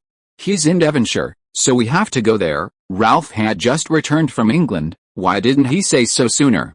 By the way, we can also take the same train as the Auror Master Scrimgeour, Nit continued. They have many Aurors. It should be much safer on the road. Chapter 122 The Youngest Dragon Tamer. Hearing Newt's words, Rov's heart pounded like a roller coaster, nearly causing him to have a cardiac arrest. He had just returned from England on the Orient Express, and because of Scrimgeour, he had experienced a terrible journey. If he had to go through it all again, he would rather die. Fortunately, the funeral was in August, so Rove didn't need to return to England, which he had only been away from for 6 days. As for treating the Kelpie, that wasn't too much of a problem. The Kelpie was seriously injured, but with Newt's help, he quickly provided a special antidote, and Rove only needed to follow along to prepare it. After completing the task, Rove reported the Kelpie's condition to the reserve, needing them to decide on the next steps. The Kelpie was, after all, an Irish species, unsuitable for Romania, and had to be returned to England. That evening, Rove didn't eat at home, but instead walked along the path towards the bustling village. Sothros Village, as the only wizarding community in the Romanian Dragon Reserve, still had many wizards even at night. The village was filled with shops, inns, bars, and casinos, where the dragon tamers and dwarves who had earned their fortunes splurged. Rolf walked through a narrow alley and came to a barrel-shaped greenhouse. From afar, he could see an oil lamp hanging on the door, beneath which was a huge sign. It depicted a green fire dragon, and the words Green Dragon Bar were painted in large white letters. Rolf pushed open the door and peered inside. The place was crowded, filled with smoke and the stench of alcohol. The patrons were a mixed bag, dragon tamers dressed in dragon leather, wizards hunting poachers, a group of tourists, and a few dwarves and vampires chatting. The bar was mainly lit by the blinding flames of the fireplace, and large gold-framed mirrors on the walls made the already dazzling firelight even more glaring. At the far end of the bar was a dark bar counter with brass trim. A group of wizards surrounded it, while several house elves busied themselves mixing drinks. On the bar counter sat a creaking radio playing a poorly recorded version of Sudden as a Pot of Hot Love. A still attractive middle-aged witch stood behind the bar. Her petite frame contrasted sharply with her ample bosom, which was quite intimidating. A drunken middle-aged wizard, seemingly trying to take advantage of her, was shoved away. The witch bluntly shouted, "I'll fuck your father, my father is gone," the drunkard said lecherously, rising and walking towards the female owner. "Oh, your father's gone too quickly," the witch said with a seductive smile. "But his son is still here," the drunkard pointed to himself. "Oh, I like both old and young." The female boss looked at the male wizard, lightly patting his heavy chest with one hand, and said with a flirtatious smile, "I'm not interested in someone your age. Don't judge something you haven't tried." The drunkard rushed forward, but a half-giant bodyguard came over, grabbed the drunkard's clothes, dragged him out of the window and threw him out. Many wizards who were tempted by alcohol immediately became limp and sobered up. "Oh, isn't this Rove?" The female boss saw the handsome young man in the crowd and stared at him. She walked around the bar and ran towards the young man. This made the flashing headlights seem to shine even brighter. "Aunt Catherine, long time no see." Rove hurriedly backed away. But Catherine blocked the young man's way, her arm tightly around his head, almost strangling him to death. "I can't breathe. I'm suffocating." The woman was strong, and Rolf struggled to pull his head off her arm, gasping for fresh air. "Oh, Shy. Why are you so late? Are you alone? Did your grandfather come?" Catherine looked around for Newt. "No, I have an appointment." "Excuse me." Rolf quickly broke free from Catherine's grasp and called out, "Charlie, where are you?" "I'm here, Rolf." Charlie waved from a booth. Rolf escaped Catherine's continued sales pitch for face wash and slipped towards the booth. "How boring." Catherine wiped the drool from her chest and called out irritably, "Hey, Noel. Where have you been, you slowpoke? Noel. Go ask the guests what they want to eat." Rolf walked towards Charlie, where there was a small round table covered with a white cloth and several low, comfortable chairs. On the table was a large rattle and a large tray of cutlery. Beside Charlie sat a middle-aged wizard. When the house elf named Noel appeared, he bowed respectfully and asked, "What would you like, sir?" Charlie picked up the menu and readily ordered 2 chugs of chug, a butterbeer, and 3 steaks. Ralph turned to the man and smiled. "Lupin, how have you been?" Half a year had passed, and Lupin was still dressed in rags, his light brown hair streaked with white, but his complexion was much better than at Christmas. "Thanks to you, I've been doing very well lately," Lupin said with a smile. "Ralph, thank you for your letter of introduction. It was only because of that Mr. Giggs, the administrator, was willing to give me this opportunity. That's because you're capable, otherwise, Giggs wouldn't have wanted you." Ralph waved his hand. "Are you adjusting well to the work?" "I know it's dangerous. It's all right, as long as I'm careful, I'll be fine," Lupin said. He was a werewolf, far stronger than the average wizard, and had even participated in wizarding wars, handling the poachers with complete ease. The only problem was that he had a little hairy problem every month, requiring him to take leave. Now, many of his colleagues assumed he was having his period. Less than a minute after the house elf left, the table was set. There was hot soup, cold dishes, and blackberry pie, along with several loaves of fresh bread, 3 plates of steak, and a dish of cheese. Glasses of wine descended from the sky, and the group raised their glasses to drink. Rove could only drink butterbeer, which wasn't very strong. Even as a minor, he could manage a few sips. "This is your payment, Rove," Charlie said, handing him a bag of galleons. "Haven't you considered getting a dragon tamer's certificate? That way, you wouldn't have to register under my name every time." "But I'm not old enough, am I?" Rove hesitated. "I'm not an adult yet, as long as you're strong enough. I know you're very capable," Charlie said earnestly. "Of course, you'll need some training. Being a dragon tamer isn't just about being powerful. I can help you, Rove," Lupin said. He was very grateful for Rove's help and had been looking for an opportunity to repay him. "Okay, I'll give it a try," Ralph nodded. He also wanted to take advantage of this summer vacation to become a real dragon tamer. If he succeeded, he would be the youngest dragon tamer in Romania.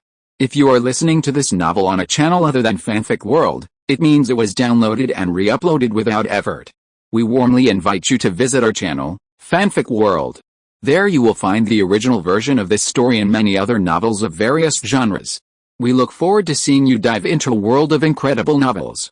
Chapter 123 Ordinary Family Scamander. Dragon taming is a high-risk profession, and every practitioner must obtain a certificate beforehand. Although not as rigorous as training ours, the work primarily involves dragons, and without sufficient strength, becoming a dragon tamer is impossible. The dragon tamer exam consists of 2 parts, a written test and a practical test. The written test covers the magical creatures within the protected area, which is the most basic content. After all, to work here, one must at least be familiar with the local flora and fauna. In addition, there are various first aid skills, emergency response measures, and some geographical knowledge. This content is not too difficult for local wizards, but for wizards from outside the area, they must learn from scratch. Hogwarts provides career counseling to students in the 2nd semester of their 5th year, and then decides on the subjects they will continue to study in their 6th and 7th years. Charlie spent those 2 years learning about the magical creatures of the Romanian protected area under Professor Kettleburn. Ralph didn't have this problem because he had spent a considerable amount of time in Romania with Newt and knew the area intimately. Besides the written test, the most difficult part is the practical training. This part is more flexible, with no fixed questions. It changes every year. Like last year's Charlie, they needed to rescue a fire dragon from the Rotten Vale. But overall, it's still about using flying brooms and various magical items, and most importantly, techniques for dealing with fire dragons. Ralph's strength lies in his extensive theoretical knowledge, but his weakness is practical application. He's only 11 years old and has only received a year of systematic training at magic school, far behind adult wizards who have graduated for many years. The fancy spells rewarded by the system work on most magical creatures, but not necessarily on fire dragons. For example, Ralph's favorite plant binding play wouldn't be very effective against fire dragons. To bind a fire dragon with vines would require a massive amount of magic power. To achieve that, Ralph would have to change his name to Hermione instead of Scamander. The shrieks of the evil witch might have some minor effect, but the basilisk's petrifying gaze should be much more effective. But Ralph was going to take the Dragon Tamer's certificate exam, and using magic to excessively harm dragons wouldn't meet the requirements. He decided to first learn some conventional magic from Lupin. As for why he didn't learn from Newt, the old man not only didn't have a Hogwarts diploma, but he also had never taken the Dragon Tamer's certificate exam. He had captured countless dragons, but all of them were illegal captures. In Newt's words, he had only successfully obtained one certificate in his life, and that was his marriage certificate with Tina. It was Lupin's first time at Ralph's house. After entering, he found it to be a long living room. The walls of the room were made of neatly arranged stone blocks, with many black tapestries and gold curtains hanging on them. The floor was carpeted, and on the other side of the room was a shelf with large terracotta pots filled with green rushes and other plants. He looked around, seemingly somewhat surprised. "What's wrong?" Ralph asked. "Nothing. I thought it would be like a zoo." Lupin found the living room surprisingly ordinary, not like he had imagined. Full of animals. "My grandfather was like that when he was young. Later, my grandmother helped him break this bad habit and separate his family and work environments." Rove chuckled. "Where's Mr. Scamander?" Lupin sat down in a chair, placing a large box at his feet. The box shook violently, banging against the ground. "My grandfather went to the mine. Mr. Gins said the dwarves dug up a fossil of a fire dragon," Rove explained, glancing curiously at the box. "What's this? Since it's training on how to deal with fire dragons, it's best to face a fire dragon," Lupin explained. "But we definitely can't get a real fire dragon. I thought, and found a bog art that can transform into a fire dragon. No need for that." Rove shook his head and smiled. "I've already prepared the teaching tools." Lupin seemed not to understand Rove's meaning. He asked, puzzled, "Teaching tools, a fire dragon? You can teach directly with a fire dragon," Rove said calmly. The man looked at Ralph, somewhat surprised. "Where did this dragon come from? Did your grandfather borrow it from Mr. Giggs, the caretaker?" No. I raised it myself." Ralph blinked. For a moment, Lupin was utterly shocked.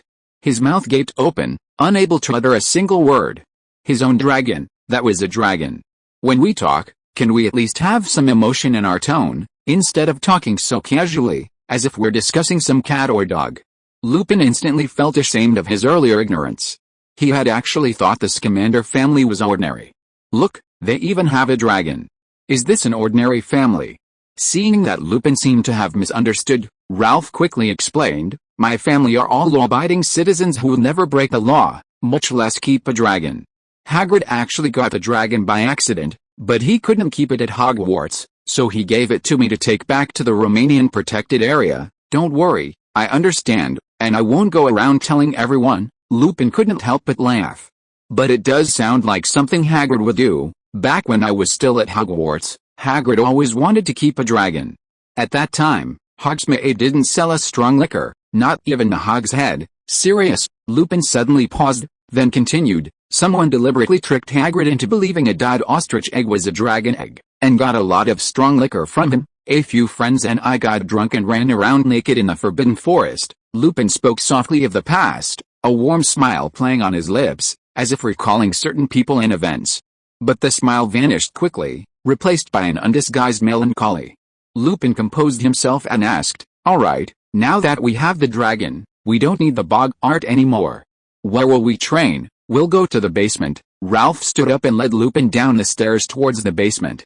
Hearing it was a basement, Lupin assumed it wouldn't be very large, but when he stepped through a door into a vast, sprawling forest, he couldn't help but gape and rub his eyes.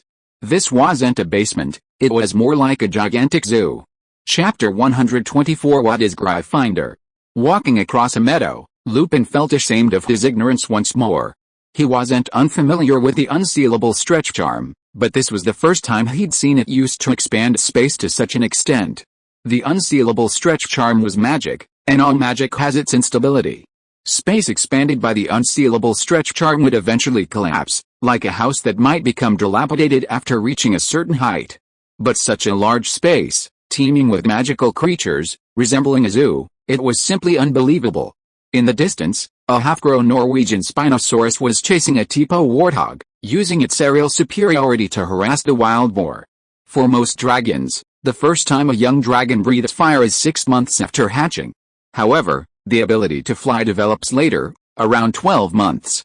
The Norwegian Spinosaurus is an exception. They grow very quickly, gaining full fire-breathing and flight abilities within 3 months.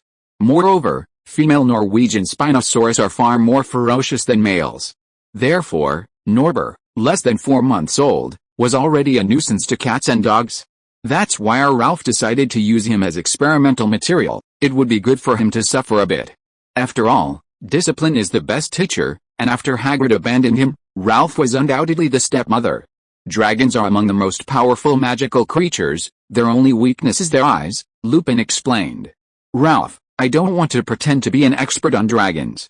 You're very professional in this area, but due to your age, you haven't mastered many spells. I'll be giving you guidance for the next 2 weeks. The most direct way to deal with a dragon is, of course, the eye curse.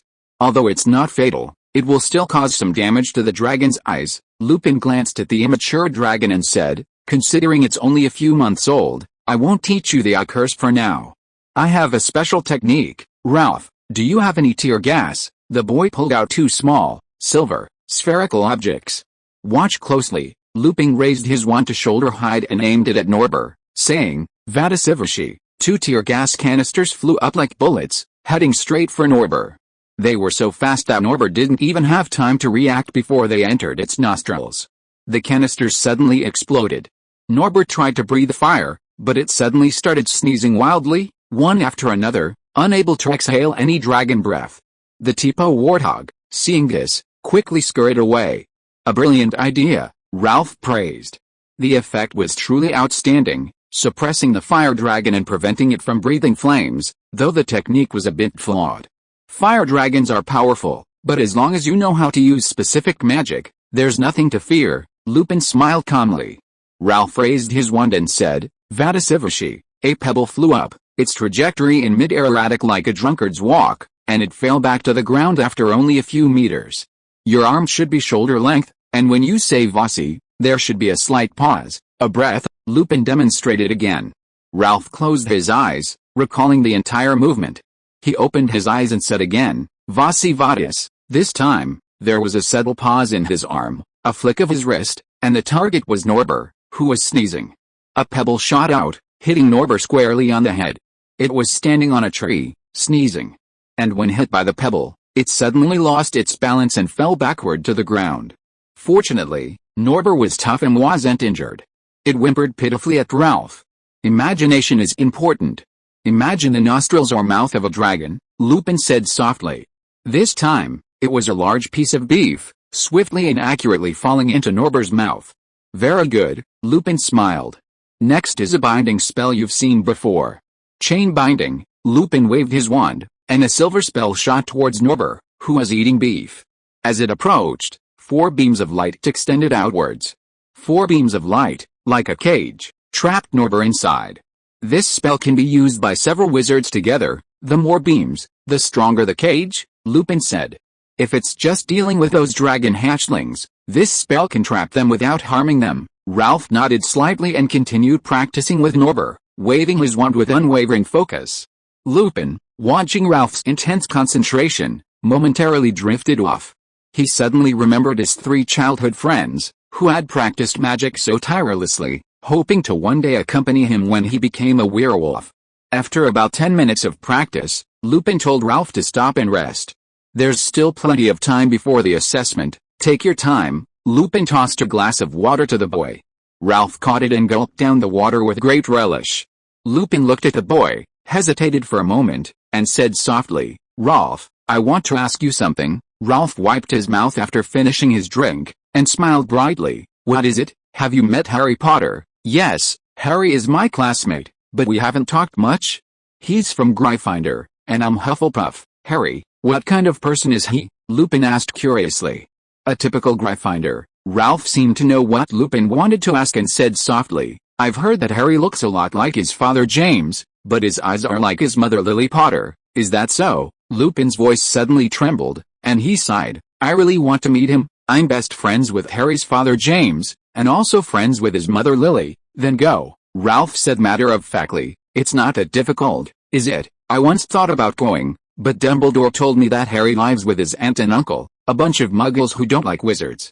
For Harry's sake, it's best not to disturb him. Then Harry grew up and came to Hogwarts, and suddenly I didn't want to go anymore, and I was even more afraid to go. Lupin lowered his head, somewhat helplessly, and said, I'm afraid Harry will ask me how James and Lily died.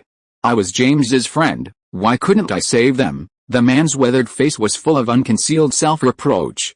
Ralph glanced at Lupin, then thought for a moment and said, I'm just sharing some thoughts, they might not make sense, but just take them as they come. We live, and at the same time, we are carrying out death. No matter how time passes, the grief of losing a loved one is incurable, but the dead are gone, and the living remain. The only thing we can do is break free from this grief and take care of those who are still alive. Ralph looked up into the distance and said, I heard Harry isn't happy at his aunt's house. If an elder were to appear, he would be very happy, don't you think? The boy patted the middle-aged man's trembling shoulder and said earnestly, Lupin, instead of running away, we should face it bravely and take good care of the son of the deceased. That's what a Gryffindor should do, right?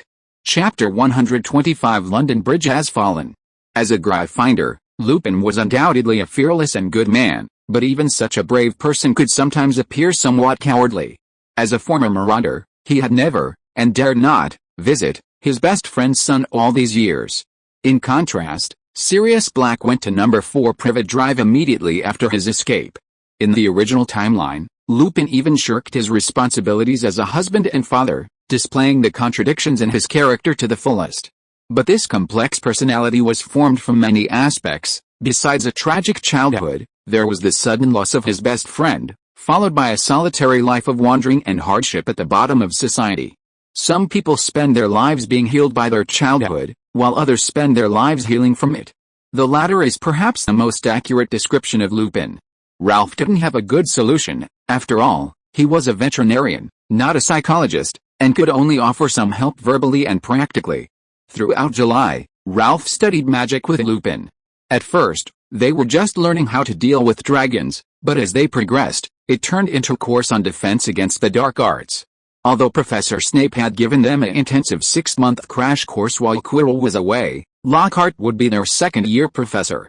Just another incompetent bum. It was impossible to learn anything from such a teacher. Ralph usually relied on magical creature magic in combat, but having a wizard help him systematically learn defense against the dark arts wasn't a bad thing. After all, he still had to take the AL exams. August arrived, and before the Dragon Tamer exams, Ralph had to stop studying and go to England with Newt for Nico's funeral. Sitting in his chair, Ralph opened the invitation with the NF mark again. The letter didn't actually mention attending the funeral, only a simple sentence, "London Bridge has fallen." Ralph had heard from Newt that Nico Flamel had held many funerals, but each one had a different codename related to his place of residence. The last one was Operation Barbarossa, which sounded very dangerous. Just as they were about to leave, Newt seemed to remember something and suddenly started rummaging through drawers and cabinets. Ralph couldn't help but ask, "What are you looking for?" "That ember. Wait, I remember putting it here."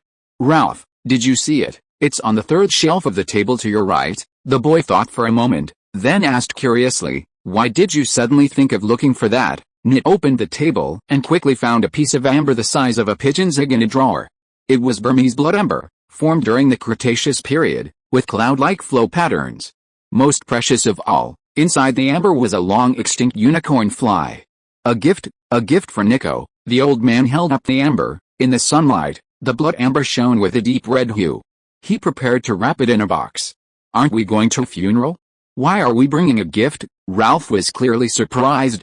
If it was a funeral, shouldn't we just attend the banquet? Bringing a gift, was this a funeral or a birthday party? "This is my first time attending too. I don't know the specifics, but I should still bring something.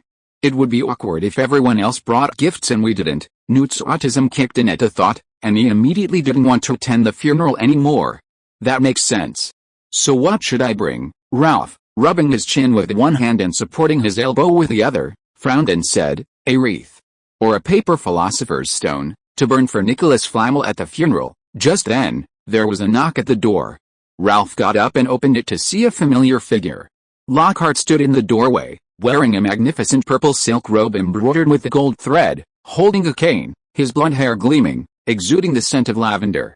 "Hello, Ralph, we met on the Orient Express. Do you remember me?" "Of course I remember, Mr. Lockhart, the famous fantasy writer." Ralph smiled. "Child, I'm not a fantasy writer, I'm a realist writer. I write about real things." Lockhart warmly extended his hand. Ralph didn't move, but Lockhart showed no embarrassment, instead placing his hand on the boy's shoulder. Several reporters were also taking pictures nearby. Lockhart struck a few poses, then, seeing Ralph about to enter, he quickly stopped and shouted, "Ladies and gentlemen, this boy, Mr. Newt Scamander's grandson, and I experienced a terrible murder on the Orient Express.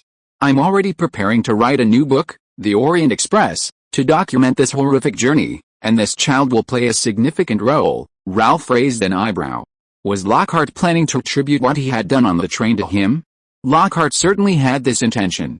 In his view, Ralph was just a novice wizard. He had dealt with so many powerful wizards, a child was a piece of cake.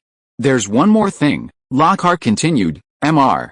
Newt Scamander has invited me to meet here. We are both renowned magizoologists and recipients of the Order of Merlin.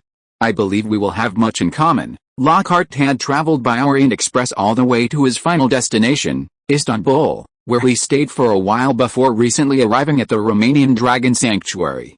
Lockhart hadn't expected Scamander to suddenly write to invite him so soon after his arrival. As a master of publicity, he certainly wouldn't miss this opportunity, so he brought a large group of reporters with him during his visit.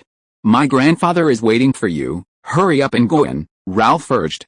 Lockhart went inside, and the reporters wanted to follow, but Ralph stopped them at the door. Ralph knew that Newt's purpose in inviting Lockhart was actually to convey Dumbledore's letter, approving Lockhart's application for the Defense Against the Dark Arts professorship. Ralph hadn't expected that Lockhart had actually applied for this position himself. After so many rapid turnovers of professors, he still dared to apply. He didn't know if it was foolishness or bravery. In short, Dumbledore was having a headache over this matter when suddenly an unlucky fellow came knocking on his door. Dumbledore didn't really want to invite those outstanding wizards, fearing something might happen to them, and they wouldn't dare come anyway. Problematic dark wizards were even less likely to go to Hogwarts. Unexpectedly, Lockhart just walked right into his lap, and after thorough evaluation, Dumbledore immediately gave his approval. Standing in the room, hearing Newt tell him personally that he had been hired, Lockhart was ecstatic. Hogwarts held special significance for him. Now, after tireless effort, he was returning with a host of honors, undoubtedly a very fulfilling thing. Of course, returning home in glory was only one aspect. Becoming a professor at Hogwarts had many other benefits. For example, students would buy his books as textbooks, increasing sales, and he would also gain a special aura. Earning the title of Hogwarts professor was equivalent to Dumbledore's approval. No matter how you look at it, applying to be a Hogwarts professor was a brilliant move. As for the terrifying rumors surrounding the Defense Against the Dark Arts position, the professor changes every year, the position seems cursed. Lockhart thought it was just exaggerated hearsay, like an urban legend. In fact, when he was a student, those professors all had their own problems, they didn't suddenly die as if cursed. Lockhart believed that as long as he was careful, nothing bad would happen to him. The previous professors were simply incompetent. Lockhart believed he was different. If he could just get through a year peacefully, he could write another best-selling book about overcoming the curse at Hogwarts and make a fortune. Why not go? End of this chapter. Thank you so much for reading until the end. Don't forget to give it a like. Looking for more exclusive content and immediate access? Subscribe to our Patreon. Remember, every like, subscription or donation encourages us to continue. Thank you all. See you in the next video.